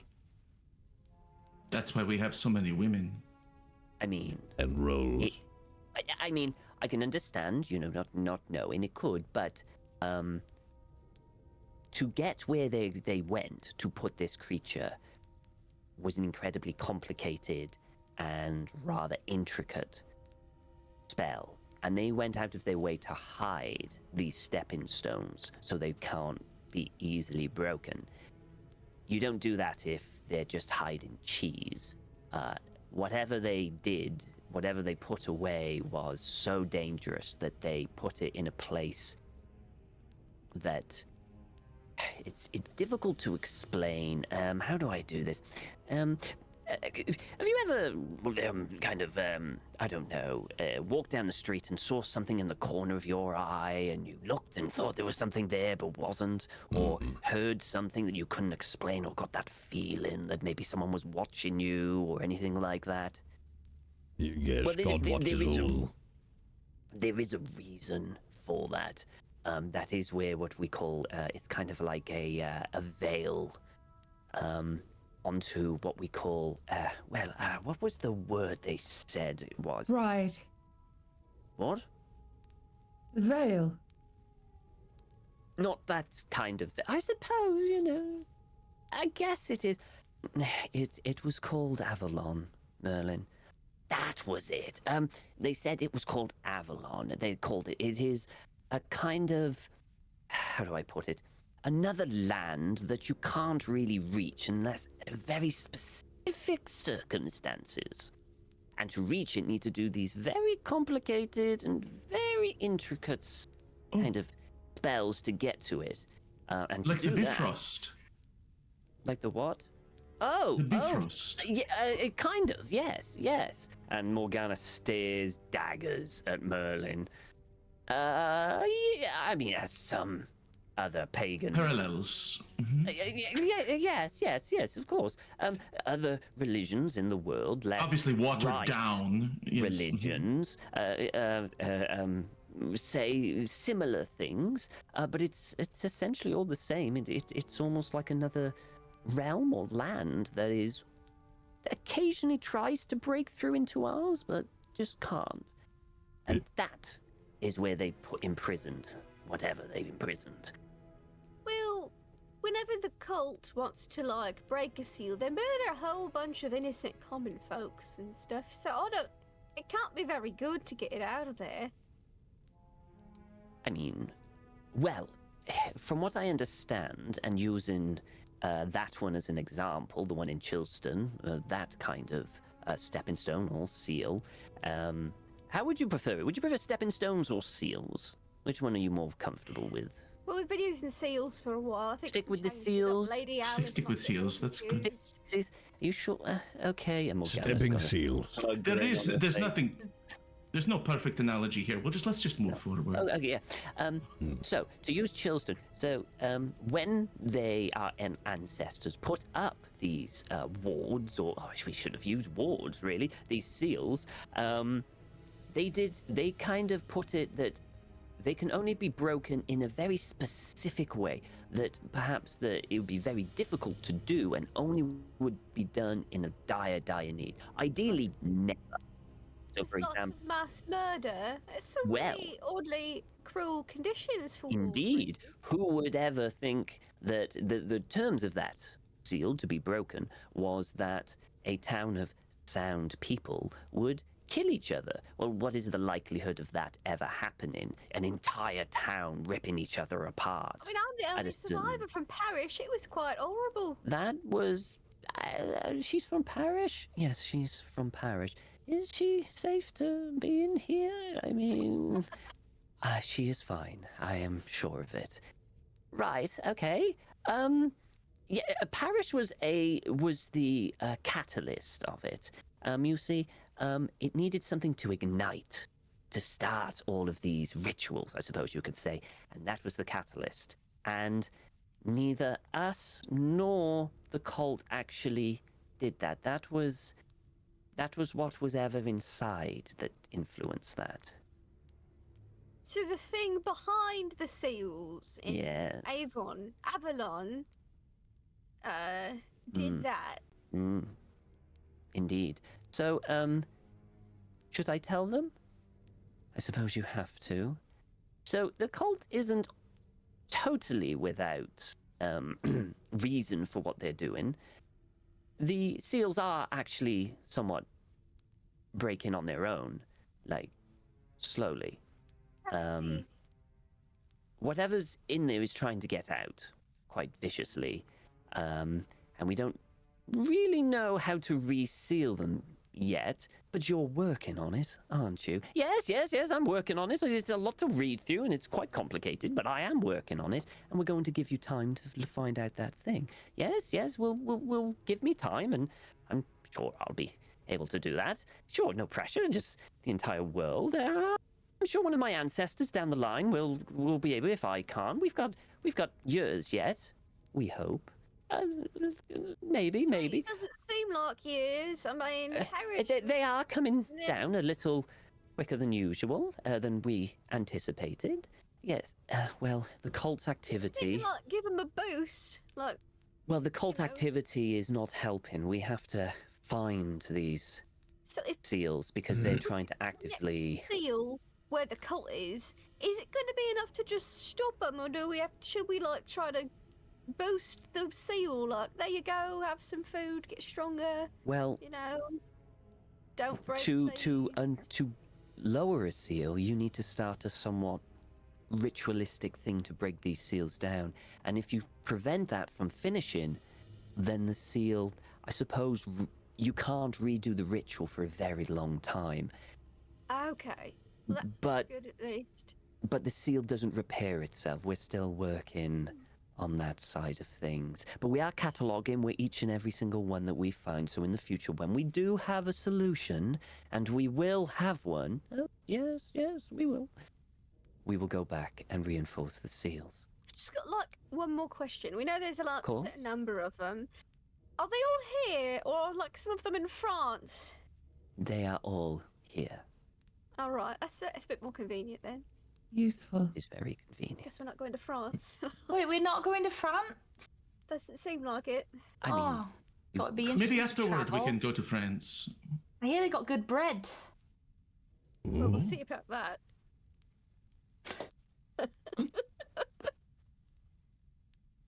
Bread wars. So, that is the information we have at the moment. Is there any questions regarding what we have just told you? It's a lot to take in, I understand. Out of character. Did anyone take notes? Good. Of course I fucking did. Look at that, Lindy. That's Look what the at that. recaps are for. A few, but Yeah. So good. Anyway. Right. Have you tried just doing the opposite? Because you don't really need to stop them, do you? You could just do the opposite of what they're doing. Like, if they have to. Oh, Oh dear. Alice, The camera's gone. You're still being heard. We can what's still hear you, happening, Lady God? Alice. You're in the void. She's gone to Avalon. I look over at him. and everything went wrong. Wait, I'll just take the cloak off your head. Hold on. Hold on. She was you're making facing her the wrong first way, Alice. Turn alien back around. point. And the GM just left. So this will never happen again. Wait, I still see you on stream. For I'm some very. reason, I can still see you on Twitch. It's That because is so yeah, weird. We just can't see it. I've got Okay, a weird. direct anyway. Yeah. Okay, this is going to be Anyways. awkward because I haven't got anything to look at. So, okay. Act, Tom, What? act. Act. It's Mind like a voice power. acting now. Okay, here we go. I'm in a booth. Imagination. I'm in a booth. Okay. Is that Sorry, what you were think saying. We do. I'm in a booth. Exactly it. I just canonically, I figured that Lady Alice like wandered behind a pillar. Yeah, right. Yeah, talking.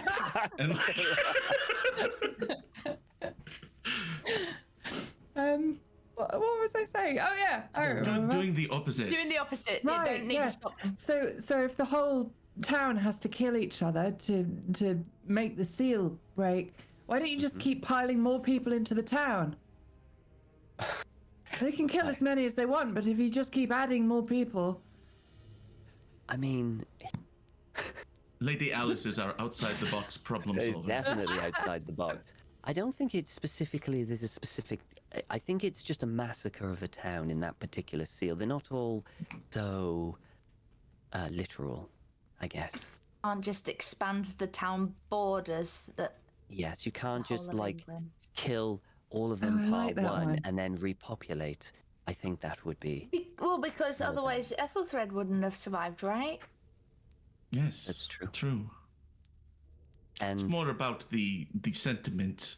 of it's more violence about the behind fact a town of sane people So they could killing each other.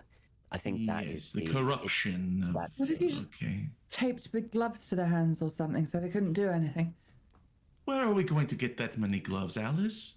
Merlin looks at Morgana and goes, "It's something we could consider." No, I don't think so. Okay. padded rooms. That's lots of rooms. Wine. Just give them all a lot of wine all of the time.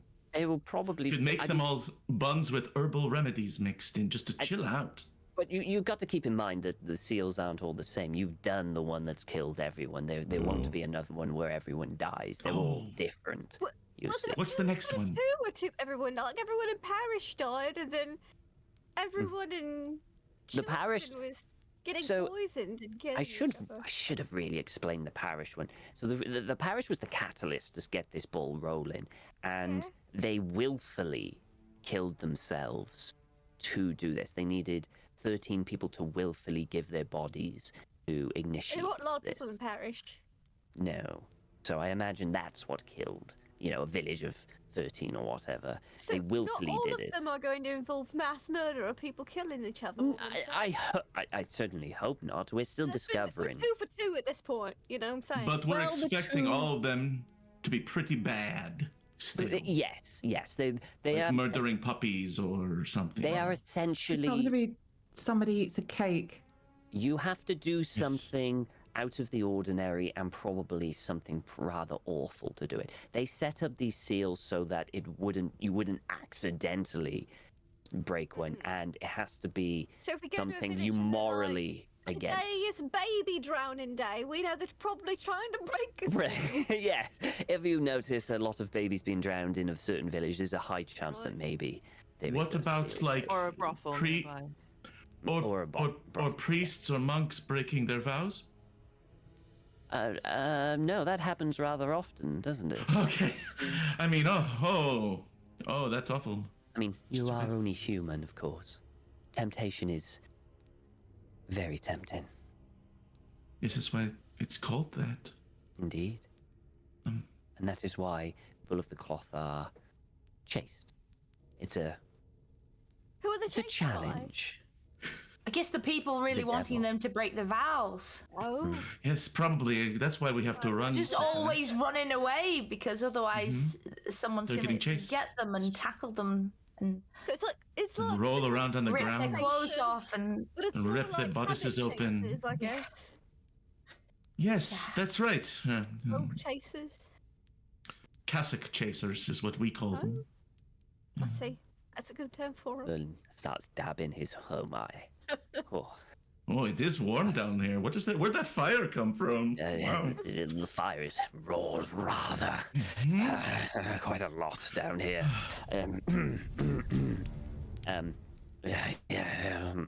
Sorry, were there any further questions you wanted from myself regarding the whole seal bridge stepping stone situation? What about this rumors of this plague to the west? And I believe that's more in your court, Morgana. Yes, thank you, Merlin. Right. So we have confirmed rumors after talking to Captain Forwin and the information that you relayed back to us that we have cult activity in the west, the far west, in the lands of the Druids and Gaelic. A land, I don't know if it was called Wales at this time, but we're going with it. Called Oh, Wales. we're going to Wales. Oh, I know. are we It still is- calling it that? It is a savage land It's really pretty. filled with savages. wet though. Always raining. Very wet. Very wet. Well, I mean, Very Filled wet. with Wales, sexy Wales- savages. Wales- And you're going in the winter, so you know this drizzle all the time. I'd rather just bring about the world-ending power. Actually, thanks. Oh, end of campaign. We're not going to Wales. That's the cutoff. We were going to France. We were over. happy with that, but That's now it. it's Wales. Yeah. I've heard that the people there heat their breakfast grains to a certain temperature. I heard that too. They do. It is Makes me a sick. Oh, that's probably is going to break a seal Monster open. does such a thing. so we have narrowed this place down. We have narrowed where their location, where this sickness is coming from, to the forest of Gwyndir.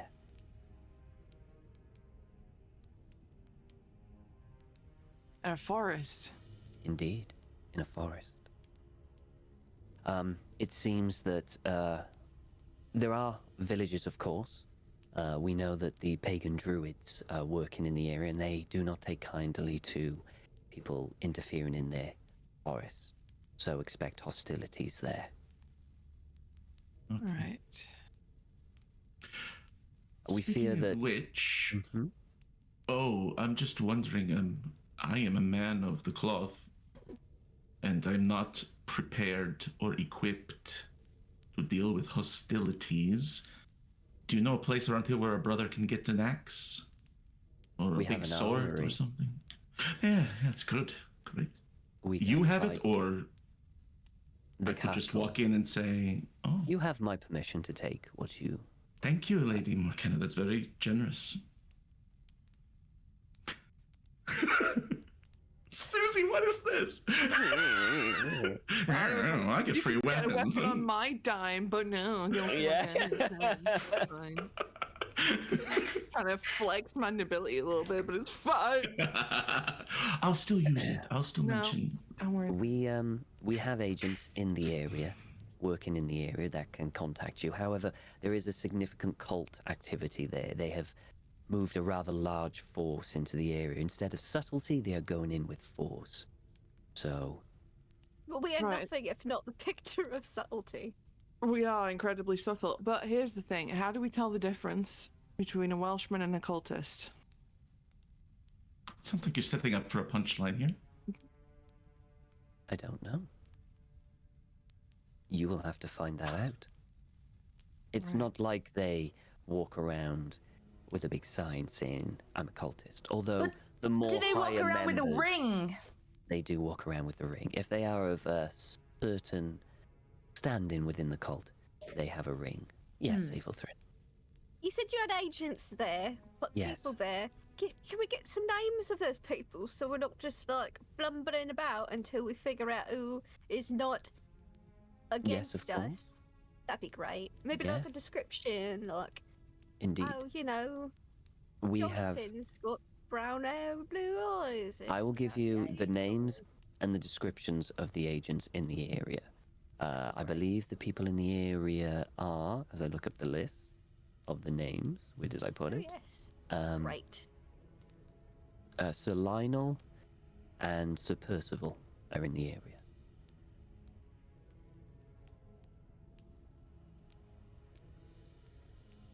Great.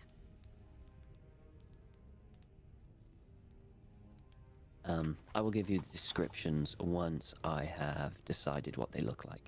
That sounds lovely. Thank you. We can be like, Um, is that yeah. Sir Percival? And we can just walk up Yeah. to him, you know. It's most. We'll they know won't him when we be- see him. It's unlikely that they will be so open with who they are, considering the lack of agents in the area. You'd But like they a are to let code them know. phrase or something that just indicate that we're with you guys. Maybe A a secret special handshake. wave or something. Merlin's Yeah. beard or something, you know. We can give you certain crucifixes that are very special and That only would be given lovely. out. You show that, and keep in mind, if you show that to the wrong person, they might take it the wrong way. Particularly if he's a cult member, because they know of it too. Noted. So be careful who you. And it is made of gold, so Oh, yeah. So don't go in there with crucifixes Be ca- swinging. yes, because you will be a target, and they will rob you as well. Oh, I mean, gold is hard to come by.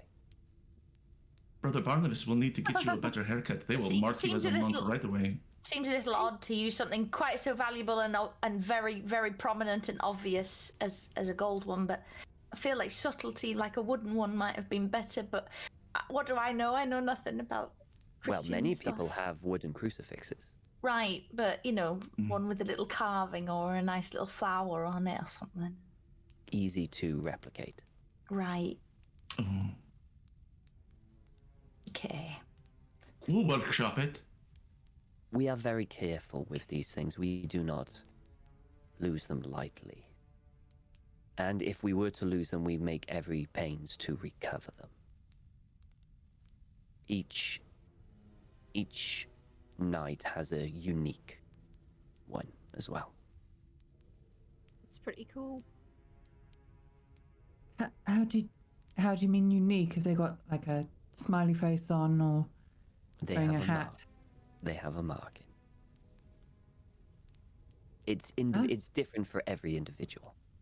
I do not know each and every single one. We have a roster somewhere that marks them all together.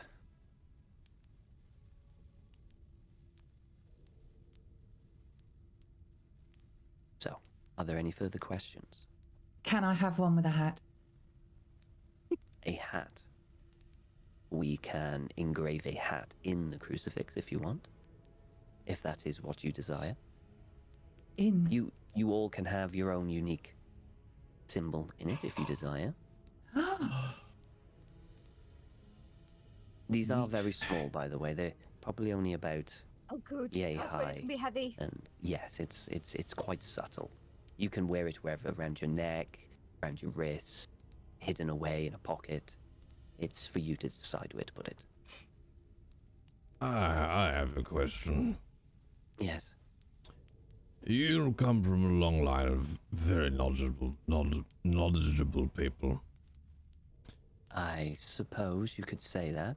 Lady Morgana here clearly knows a thing or two. Got this whole castle thing going on. We've got a town here full of Templar knights and armories and horses. Yes. And you want to put the fate of the world into us. Well, yes, that's the character you chose.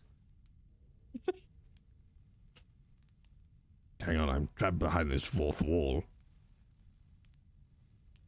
We do not have the resources to use our full strength. We would be too stretched thin. We still don't know where these seals are. So a lot of our forces are stretched all over the country trying to find these.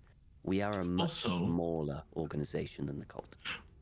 Also, when we would go on raids, sometimes it's better to send a small task force of idiots rather than a big army to We accomplish something. We All agree. right, I but, think. but where are we going to find these small- idiots? I don't know. We'll have to work at it. Have Okay. we got a mirror somewhere? What's a mirror? I just take out Yeah, another. you don't know I what just a get mirror another is, bread yeah. roll. It's a really fun piece of like bronze Mm-hmm. or brass. Yeah. Something very shiny that you can see your reflection in. That isn't water. Sounds like some weird stuff, but not the You weirdest can't thing put I've heard in water this on the wall, conversation. even if you try really hard. Only God can make a puddle. So speaking of love, you've got a leak back there. It's going to play havoc with these books. Susan is also a contractor. It's She an does some indoor- home repair. It's an indoor water feature. Right. Still, humidity, them books. We're very careful. Just say, well, Well, I mean, apparently now you we're lost. very careful. Yeah, I was going to say, apparently you lost generations worth of knowledge. That was a few hundred years ago, and it was during the binge time. They thought it would never happen again. They had all this money, and they just went off the wall, kind of partying. You should have seen Camelot. I mean, it was certainly Camelot. So, it's best left in the past.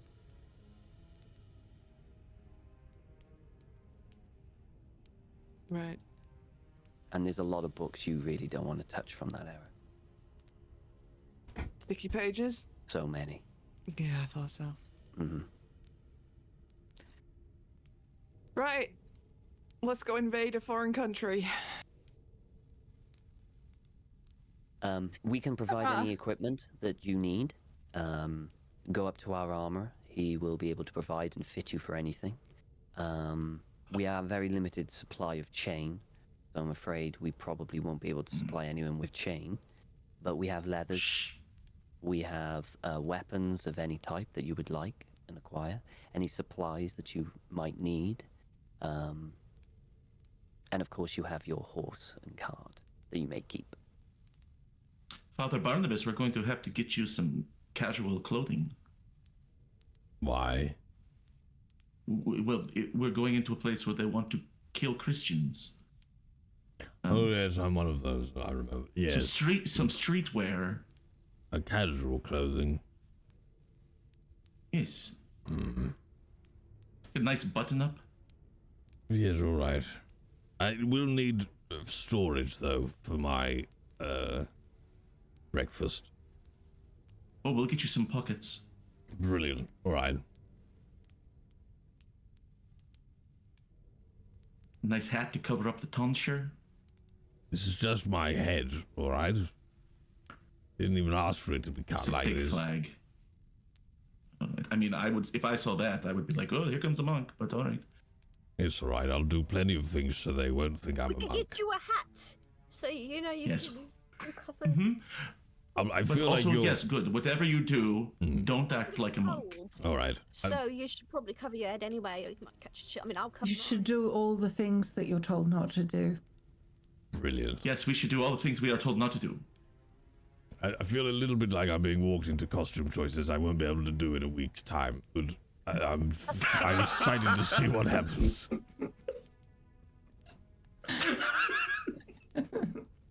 A brown robe is quite common. Just Oh. hide the crucifix. Oh, that's easily Make you a done. hat. Maybe just put Bye-bye. some flair on it. Or maybe just get a big cloak to put over it. It is Distract cold. with something fabulous up top. There you go.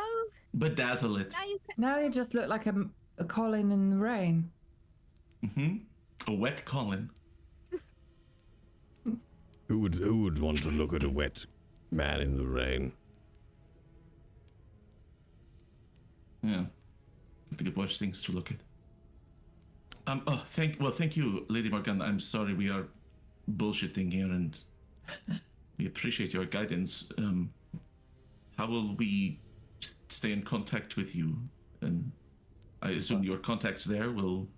My agents there will take care of everything. They know the information and they know their job. You will not speak to me unless you return here, and if I'm not here, I am out there doing work. I think Merlin will be here. I'll be here. Oh, great. I've got so much work down there, it's ridiculous. You got any, like, trained pigeons or something if we really desperately need to send a message?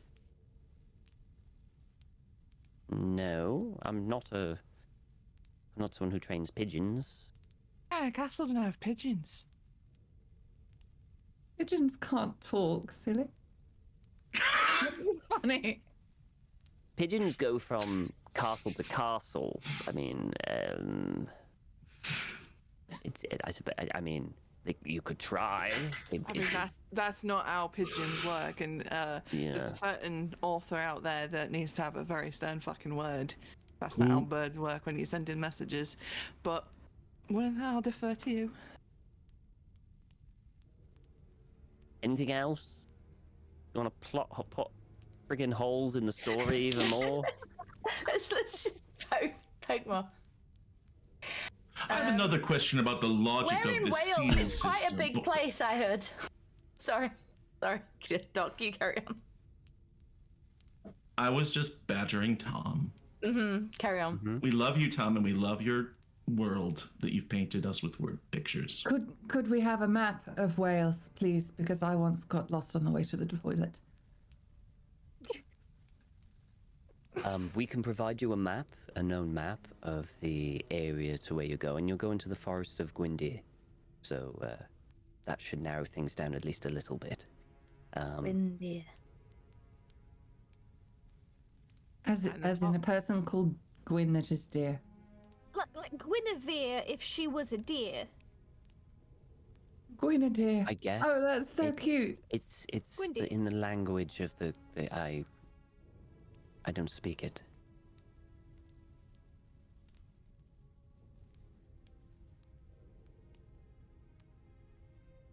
Does that mean you can't draw a map? Oh, we can have a map for you. Yes, we have people who do that. I think we already have a map. We'll have one ready for you, popped on the cart when you're ready to go. I was going to say, should we bring the cart or horse? Is there extra horses? We've only got. I mean, we The can't cart give you. had a bit of a problem earlier, but I repaired it perfectly. But I did. Okay. But we Does should it probably need- pack some snacks for the journey. I would Yes, highly snacks. recommend that. I Could would we highly access to the recommend. kitchen? You can take as Take much some supplies things. as you want. You can take some stuff. I would highly recommend a hunting bow or some trapping. You will have to survive on the road. You are going into the wilderness, and there aren't many villages, or at least villages that might be accommodating to you. So you might have to live off the land for a bit. I point of order. I will need a cask of wine for my religion if we're traveling for a while. Of course, for mass, as you. Of course. We will have a cask of wine. Two- It can't two. be very large, but Too it small. should tide you over. Or for a bit, yes. We will put one. For, I hope it's not too small. Communion. Father Barnabas likes to celebrate the Eucharist several times a day. Very godly. I see. But remember, you have to do opposites now. Well, you have limited space on this cart because you need to put everyone on it as well, unless people want to walk while it's filled with wine barrels. Asbjorn's a big lad, he can walk. Make it 2 casks. Oh, all right, I can walk. That's fine.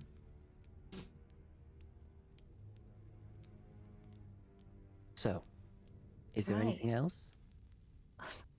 Probably, but we'll probably remember it when we're 10 miles down the road. I'll send you a pigeon. It'll fly away. As a gift. A dead pigeon. Just throws a Dead pigeon in pigeon. the post.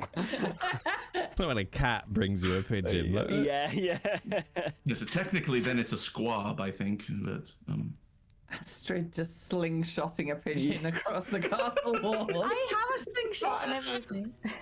They'll totally understand that message. oh, they thought of something. It's oh, maybe there is something that I can provide for you for communications. Depending on how quick. I have an owl. His name's Uwu. Who? Excuse me. And he comes up. He goes Uwu, Uwu, and comes up and lands on the thing. And he goes, right, okay. How does this work again? Right. Let's see. Let's see. Right. And he opens up the book and.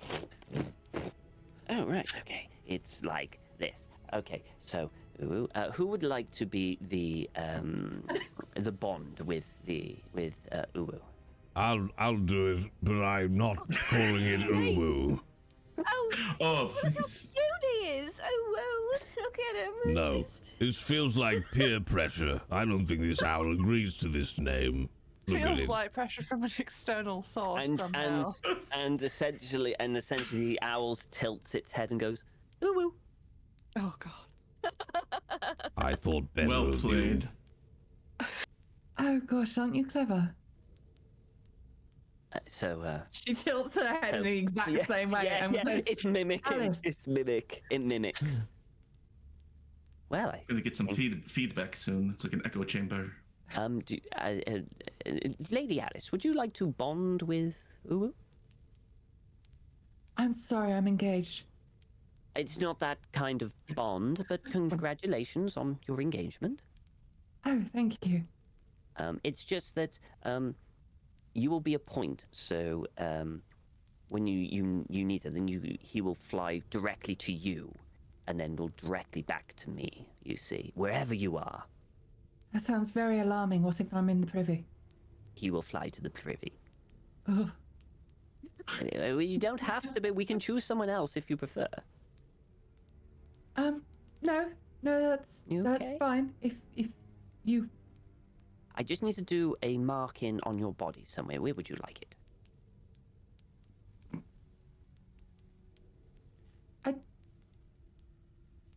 what?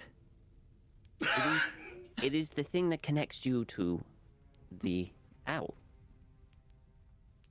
You don't want a connection to Uwu. Fucking hate you.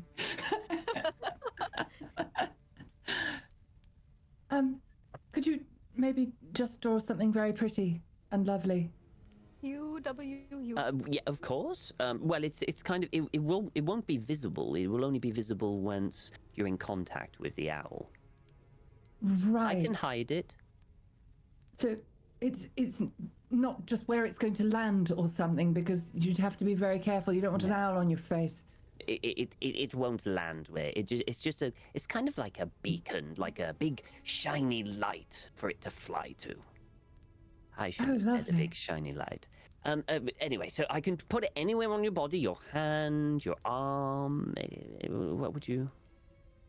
All right, lovely. Yes, if you, what do I like? Cats are nice. Could you draw a little cat? Sure. I suppose I'm not very good at drawing, but I'll do what I can. So he looks at the book. On your hand?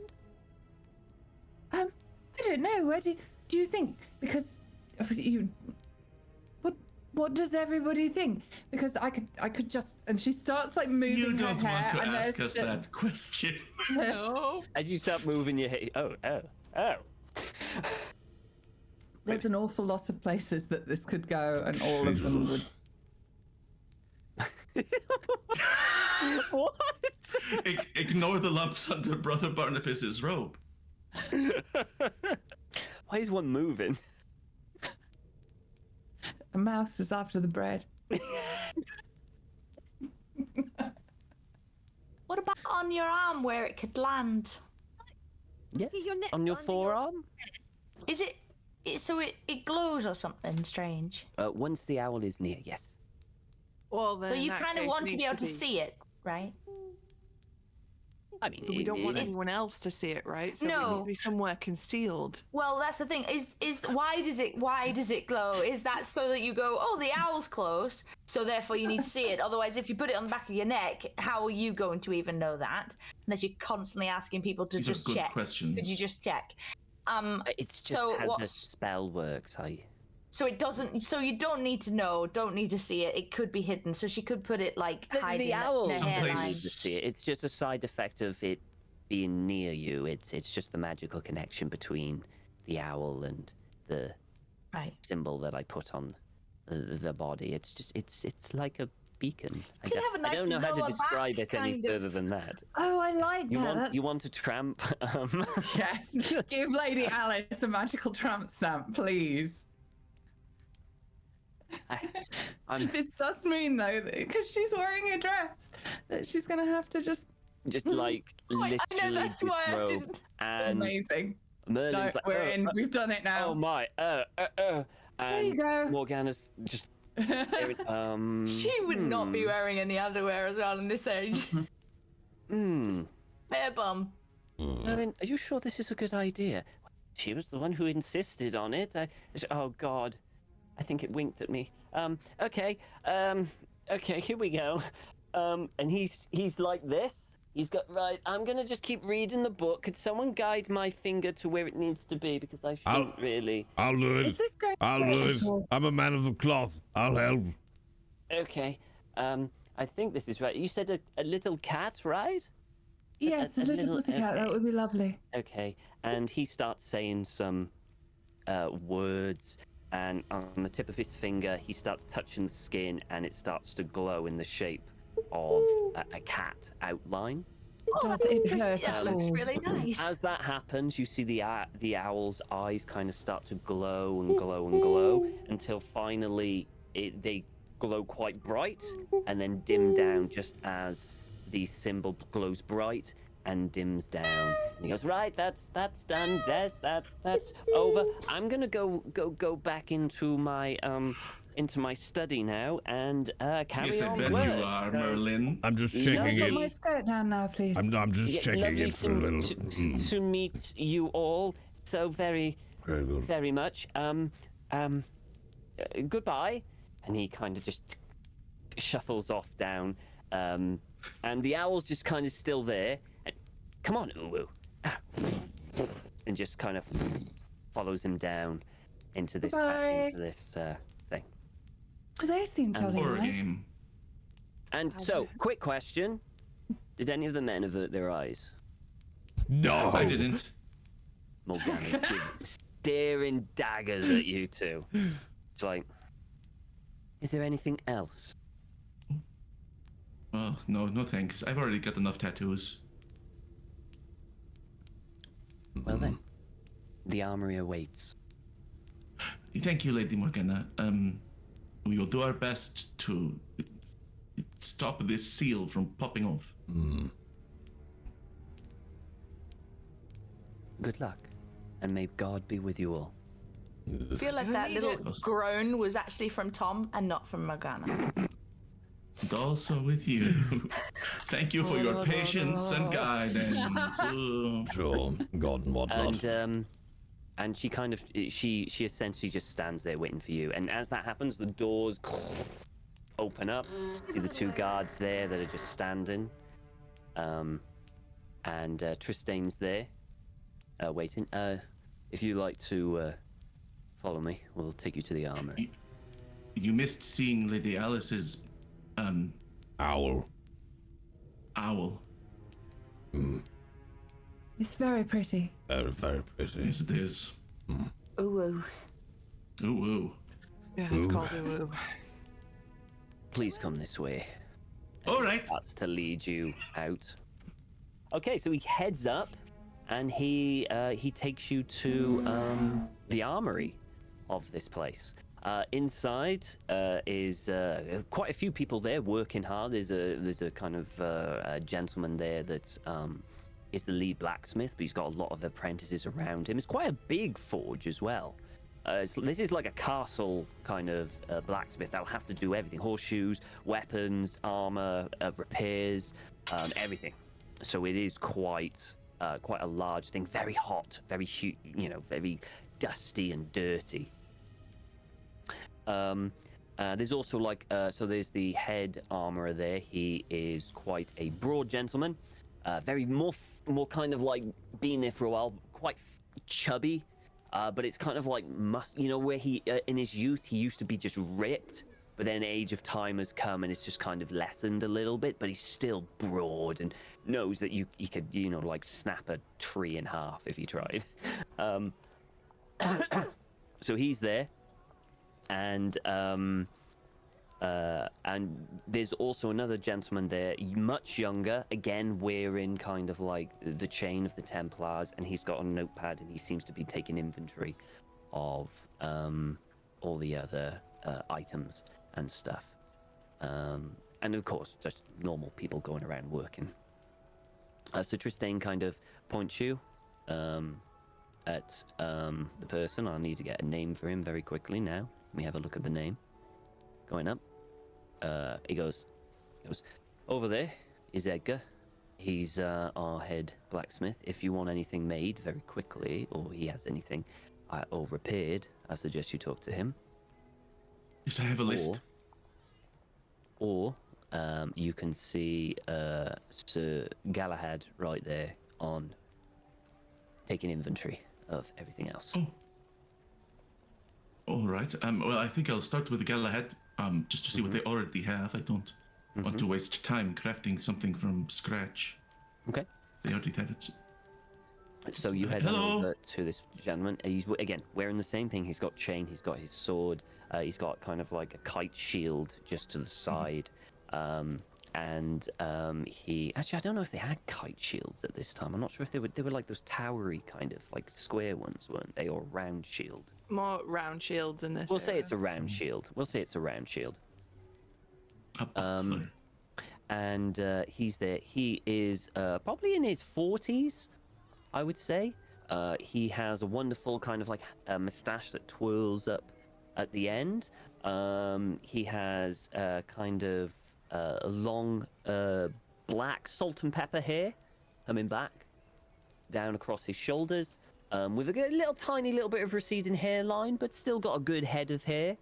I mean, you wouldn't call him conventionally handsome. He's been in a few scrapes, you can tell. But square jaw, this guy looks like he could probably pull up a fight. And you approach him, and he says, my child. Hello. How may I Blessings help upon you? you. I need something to murder some druids with. Now, typically, in my experience, I prefer a long sword. Not a great sword, because I need to keep my other hand ready if you have a hand axe. Something well balanced, about this long. It's like giving him all these very specific dimensions.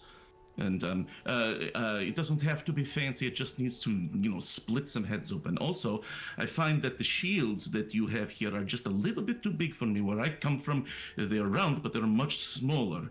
I still can, land a shot with them or something like that. Also, in terms of armor, I don't need any chain. I try to fight topless whenever possible. But if you have any leather that would give me some extra protection, that would also be appreciated. I can use a longbow, but I prefer to fight up close where I can see death and the fear of death in my enemy's eyes. What the fuck is wrong with you, Esbjorn? Don't have any weapons. They took them all away when I joined the monastery. Yep. Jesus Christ. He kind of puts the parchment down. Recently converted. A few years. I know what I can get for you. And he looks at Tristane, and Tristane nods. He picks up a longsword, and he hands it to you. It's lovely weighted. It's not something extravagant. It's well made. But it's pretty basic, just a normal kind of like generic kind of just for the army. It's very nice in your hand. He gives you a well-made hand axe as well into the other side. Perfect. He has a look, and he essentially sees that there are some bucklers. He goes, we have some bucklers right here. Is that more to your size? Yes, again, I like to... I don't fight defensively often, but when I have a shield, I can at least... something strapped to my arm. Edgar, and turns, and he goes, yep. Have we got any of those bucklers with spikes on? Oh, let me check. And he goes Fingers round. crossed. Roll me a luck. Okay. That's right. We do rolls. That's right. I know we haven't rolled barely at all. This is all RP at the moment. Speak for yourself. I made a lovely map. That's true. Oh, you that is really a did. success. Oh yeah. That's a 49 yeah. under 65. Yeah, we've got one. We've got one right here. Last one. Oh. You're really lucky, you are. And he hands Hallelujah. it over to you. And leather and what? Torso leather armor or something else like bracers? Do you want to stay naked? Yes, on the top? bracers would be wonderful. Just if, Okay. in case I can't get to it with one side and the shield, then that should be great. Anything also to gird the loins. Right. Okay. So he grabs 2 braces and throws them to you. Pretty bog standard braces. And he goes to grab something, and then he swings at you with a sword. I block it. Okay. He kind of swings it, and you just go like that, and he goes, yeah. And he takes the long sword off you, and brings you another long sword, and puts it in your hand. And this one feels even better in your hand. This one's a bit better. Like, that should be able to get you to parry a little quicker. Right. You have a keen eye. Good work. Well, my job. Here we go. And he gives you some leather armor to put around the waist as well. Right. Anyone else want anything? Anything needed? Sana walks up. She's like a dad coming to a new mechanic. Do you know what I mean? She's there to like flex a little bit. Yeah. She whips out the Sword of Sin, and it's like its beautiful black blade. She's like, just a tune-up on this, please, lad. And then she holds it out. She's like, you feel like the weight's a little bit, it's a bit heavier on the left than the right. It's throwing off my guard a little bit. Okay. So he takes it in his hand, and he kind of cautiously, because this looks like a fucking cursed blade. He's really like cautious about touching this, and he touches it and winces a little bit, expecting something to happen, and nothing does. And he has a look around, and he eyes it up and turns it to the other side. Edgar, see what you can do with this. And he has a look. Let's give it to you. Unusual blade. Let me see. And he heads off, and you hear a ting, ting, ting. Shh, shh, just like a video game, just in the background. Animations you can't afford to animate it, so you just hear the sound. There you go, just like that. And he comes back, and he hands it back to very gently, very reverently, because like palms open, and hands it back to you. How does that feel? She picks it up. She swishes it around a little bit. She steps away from him, so she's not swishing it in their face. Feels the weight of it, feels the balance of it, gives it a good couple of test swings. It's definite. It's sharper for sure. He did give it a good shot. You can see the razor thin kind of gleam of the black there. It seems darker, sharper, and it feels real good in your hand. He even, I don't know, did you say there was, I can't remember how he described it. Was there leather wraps around the... Yeah, the handle would be leather wrapped, yeah. Yeah, he probably put additional leather wraps in it to make it a bit more comfortable, a bit more sturdy. He's basically just given it a MOT. Yeah, beautiful. That's all she wants. Yeah. She's like, that's cracking. Cheers, lad. Gives him a slap on the shoulder. Yeah. Puts it back in the scabbard, and she's just like admiring. She is like the ultimate dad at a mechanic. She's just I think Asbjorn like pulls Sursana aside, and they spend the next few minutes just like talking shop. Yeah, absolutely. Oh, he's gone for a 500 grain on that one. That's interesting choice. I wouldn't have Isn't got it nice? I think it's Ashwood. I've never seen this movie. You'll notice it is, because it is so big. There are multiple stations of people working on weapons and different types of things, so you can just get lost in that kind of thing. Talking to apprentices, hands behind the back, walking around. Yeah, that's it. Yeah, having a look. Barnabas will absolutely hobble up this little frail-ish old man, and then rummage around in his pockets, in his robes, and pull out his mace. Yeah, a couple of bread rolls fall out onto the floor, and he puts down the saddest looking mace you've ever seen, and he just goes, I think this is broken. Galahad kind of picks it up, and yes, I suppose it would only have a few more swings left into it. I thought that's Would you what it like was. Would you like a new one? That'd be very nice. Yes, thank you. Bigger, smaller? Ooh. Fuck you. What's that noise? I'm always happy to go bigger. Bigger. Hmm. Okay, so he puts it one side and he has a look around, and he finds this much bigger. Was it a club or a mace? It was like a. It's a mace, yeah. It's a mace. Yeah. He brings out this mace, quite large. This is longer. This is a two-handed mace now. First one you could think. This one can be wielded in two hands or one hand, depending on dealer's choice. But it's a lot longer. It's definitely a lot more sturdier. It's a lot more deadly. And he hands it over to you, and he's a bit wary. He goes, "Try that." And as you hold this huge mace in both your hands, it feels lighter than the one you're used to. This one's expertly made, and it handles better. It feels better. It's just all in all better. And he'll look a little unsteady on his feet and sort of sway a little bit. As you start swaying, just a gentle hand came to stop you from. There we go. And you're like looking at him, you're not quite sure, is it the weight of the weapon or the fact he's just pissed? Just like, ugh. And it'll actually like, is there like just a bit of table near that, like not part of their workshop, just a bit of wood that he'll just be like, yeah, there is, yeah. Right. Jesus, take the mace. then he'll just sort of do a test swing, they won't have attack. any force on it because he's so weak Roll and old. a quick attack. Where You'll are we? There it hit is. it unless you fumble. No, that's fine. So you swing and you hit, and it makes an almighty crash and splinters just all over the place, and it causes everyone to stop and turn and look at you. And Galahad's there's like,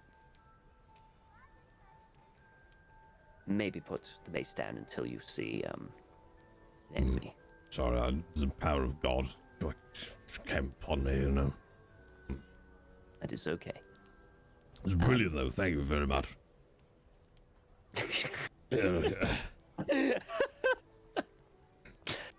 He turned. Yeah, sorry, go ahead. No, it's just I'm imagining him putting bread rolls on the spikes to like a safety.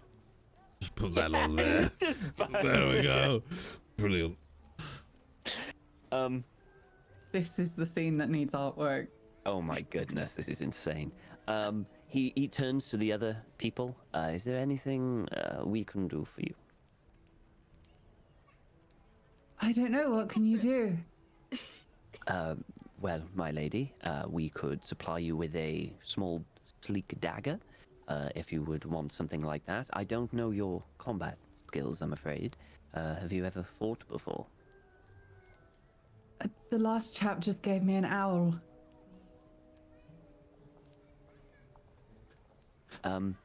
He looks at other people. Should I give her a weapon, or? Yeah. Okay. My lady. Well, we were told some hunting equipment. I don't have any hunting equipment, so like bow and arrows and maybe snares and things like that. Anything you've got for that? We can load those into. We'll give you 2 bows and 2 quivers of arrows and a number of snares for you. Astrid, Lady Alice, we want to keep Lady Alice safe. Maybe maybe a new outfit that might protect her a little better. Yeah, probably. What a new don't die know what they dress. have. We only have armor here, like leather. You don't do dresses. We don't have no. I Can you make it kind of fitted and nice Evening for her wear. dress? You can maybe just do the top bit, the down the bottom, the skirt sort of does all the work, really. If people find it confusing. How long until you're leaving? I would have Nobody to gave talk us to a them. time Yeah, she scale. blinked. It's essentially whenever you want to leave. Yeah, whenever. Or How when, long? yeah. Wait, how long are you thinking? Because if it's weeks, it might be. You might days. be. Have to I'd go. have to talk to the leather worker, and we'd have to take measurements for Lady Alice to ensure that it fits properly. 2 days. I mean, how? Tom, Mhm. how does this work? Like, like, can anyone? Is this? I don't know. Can anyone wear armor in this, Anyone or is it can different? wear whatever you want. It's your character. It's not like D&D where you're class and you're restricted to, like, you can only wear cloth. You can wear whatever you want. And Does that will take it into affect consideration. stuff then in that? So, yeah, I take it into consideration during combat, during Okay. damage and stuff like that.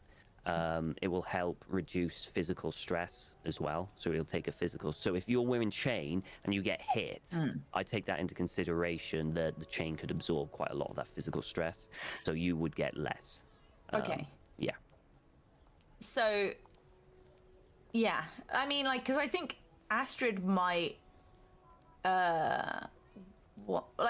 might consider that wearing something that's going to not get her So killed. I should say, makes I should mention, it's not just leather. There's hide, there's padded. Yeah, like kind of some a sort of canvas and hide, kind of thing. because she's I got really sort of don't need leathers the and padding. stuff.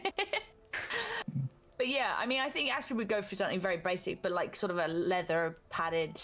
So would you type. wear leather or hide? Oh, well, they're the so- same thing, Tom.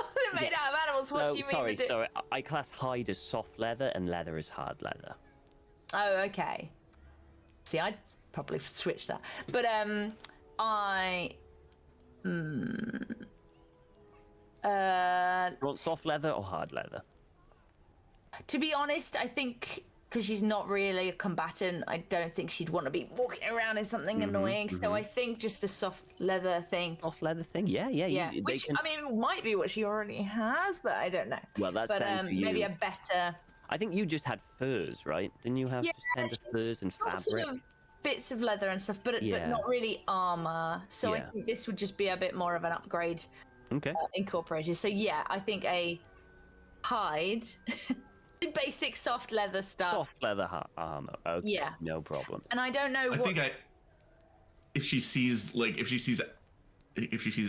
Astrid getting it, like he'll be like, "Oh yes, that's good. It gives you more freedom of movement." But here around your middle, and he like looks down and like touches her around the waist, and he's like, "That is you want an extra layer of protection there. You could maybe wear your furs on top of it." You know? Yeah. Oh, good. Yes, a good can choice. only It's got agree, yes. Do you not? Okay, I think she's. What is he currently wearing again? Because I think she would do the same. Going, but don't you need some padding? I mean, you're padded. You're pretty padded, but and you did say bare-chested, which Yes. does sound really, really Oh, nice. no. Look but here it's not first. protective.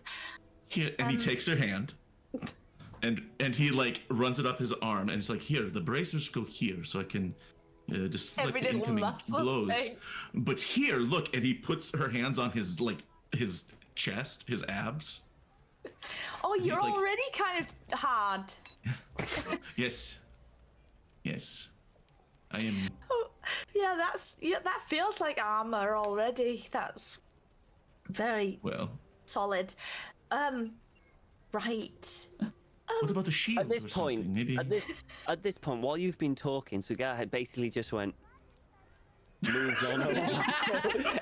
They just left you floats away. to do that wherever it is. Just we know what we're getting. Okay, leave them two alone. Did Asborn, did you take the hand axe or did you get a new one and then give the old one back? Oh, I did get a new one. He takes yours and he hands it back to you, and he's like, here now. If are you experienced with using it in combat? I mean, I have. Well, not so much in combat. To be honest, I mostly use this to cut firewood. But you know, if a need be, swinging Well, at how a about- log is about the same as swinging at an arm, right? Well, yes. I mean, the arms tend to move a little bit more often, but maybe along the road, we'll stop and I could go through some training exercises with you. Just some private lessons. One-to-one lessons. Yeah. Yes. Yeah. Teach me. Okay. Teach you I how to do feel worry of the sentence. I don't know. Where's the Twitch boundaries here? You're fine. We're right up on We'll them. make it. We'll find out when we get there. This is Jay's channel. Jay's channel. Yeah. Anyway, yeah, she was There's going to been mention worse. something about the shaft of the ERP. and moving on. Innuendo's fine. Innuendo's fine. You make sure you choke up. You'll IRP. need both hands. Both It's hands only on the Jay's channel, it's it's really, you just got to run it as you. Yeah. So okay. Well, I don't know my combat-y skills. I've got like 3 things that say Brawn 25, and the sling says firearm skill, like 10.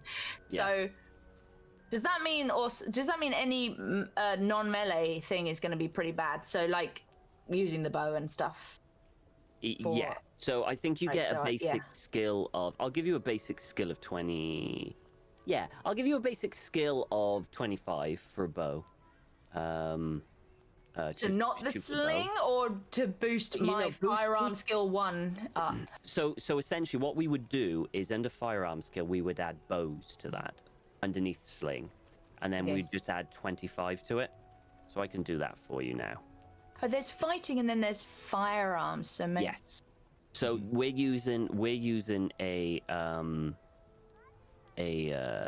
the 1920s version, because the Dark Ages version of this isn't great. Yeah. So basically, what we would do is like You can tweak my thing. essentially It will like let you do. this. I mean, she's not really a combatant. And there's other people, but No. I feel like I'd not want to just stand there going, I am doing shit. Essentially, we'd have sling Cool. and Sorry. bow, That and whole I'll thing between up Astrid and those Asgard is going on. to 25. Aethelfrith is in the background with her rolling pin and just like holding it up to things, and then shaking her head. And it's like, Yeah. nah. And then she goes through the whole army and then just settles on just sticking with the rolling pin. Nothing feels right. It compares. It doesn't feel Nothing compares right. to. Probably pick up a padded like jacket though. Yeah, you can get padded armor. So kind of like just a thicker kind of yeah. Never like armored apron. It's just like padding. With the apron on top of it, but it's supposed to be cold. I figured the padding is not dual purpose, you know. Yeah. Pass by like the blacksmith stall and you see them wearing a leather apron. You're like, leather apron. That's an idea. I mean, there's Maybe going to I'll be the leave leather padding worker's going to be working. A leather apron, Do interesting. you want a leather apron? Yeah, Aethelfrith will get a leather apron and that will be Okay. her armor. Okay, so Makes so much sense. so everyone is stocked up. Everyone's got the equipment. Make sure you add it so you remember what you got. Yep. Lady Yeah. Alice, is Lady there Alice has anything- done like full diagrams, like dressmaker things. She's gonna look like a cross between a Disney princess and Xena warrior princess at the end of this. Here for it.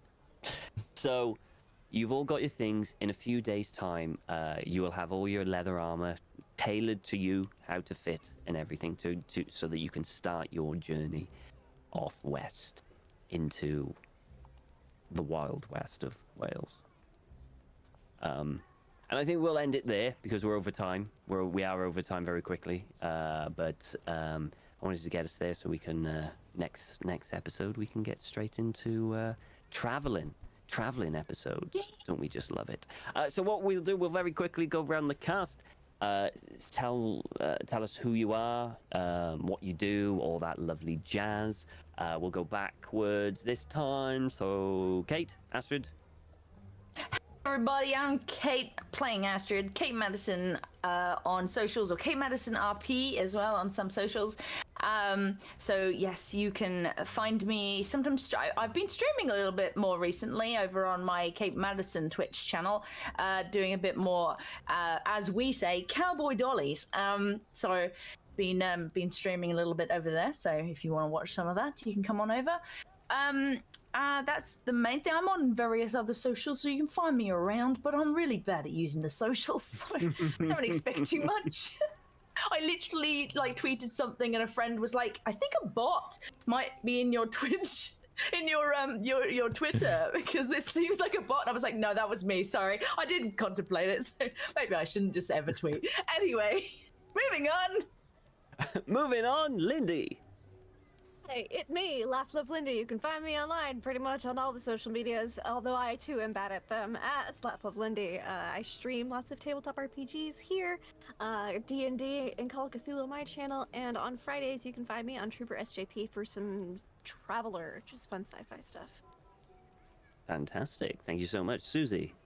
Hello, I'm Susie, otherwise known as Susanna Grace. I'm an illustrator for tabletop RPGs. You can find me in my work in Fallout, Star Trek, Dune, Cursed Captains of Cthulhu. We got an update out yesterday showing some layout pages. It's very soon. And when I'm not doing that, I am a streamer. Oh, that's my game. I made that.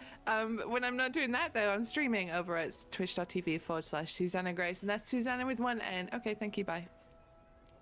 Nice, lovely. Millie. Oh, hey. Me. I'm Amelia Tyler. I'm a voice actor for video games, and apparently I stream, but not for ages. That may be changing soon, so follow me.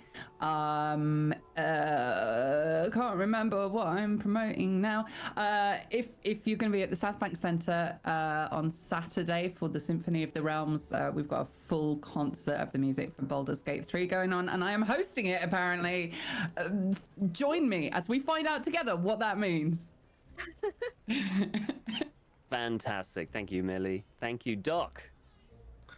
Yes, I'm Doc Rimbo. I can't wait to find out if I'm hosting something that I don't know about yet. Stay tuned, but you can find me here on Twitch, Doc Rimbo. I also, like Kate and some others, do Cowboy Dolly's Red Dead Redemption RP over there. On Thursday nights, I'm on Lost Caravan RPG, where I'm running Delta Green's Impossible Landscapes.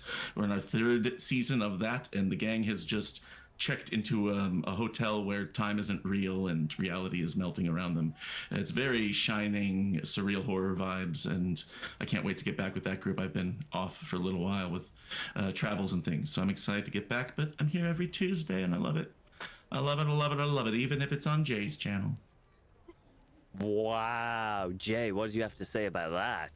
Yeah. He's right.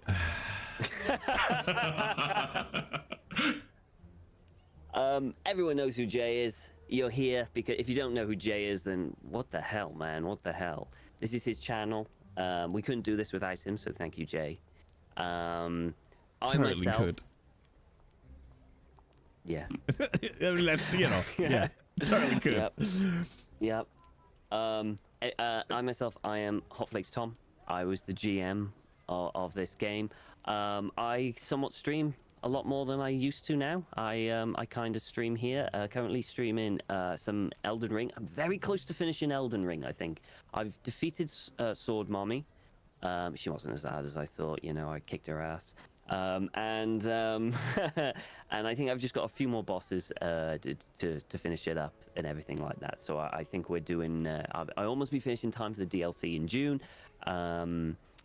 So I do that on my channel. Thursdays I'm on Follow Black Cats, doing D&D, Dragon Heist with lovely Susanna Grace there, and the guys at Follow Black Cats, which are wonderful.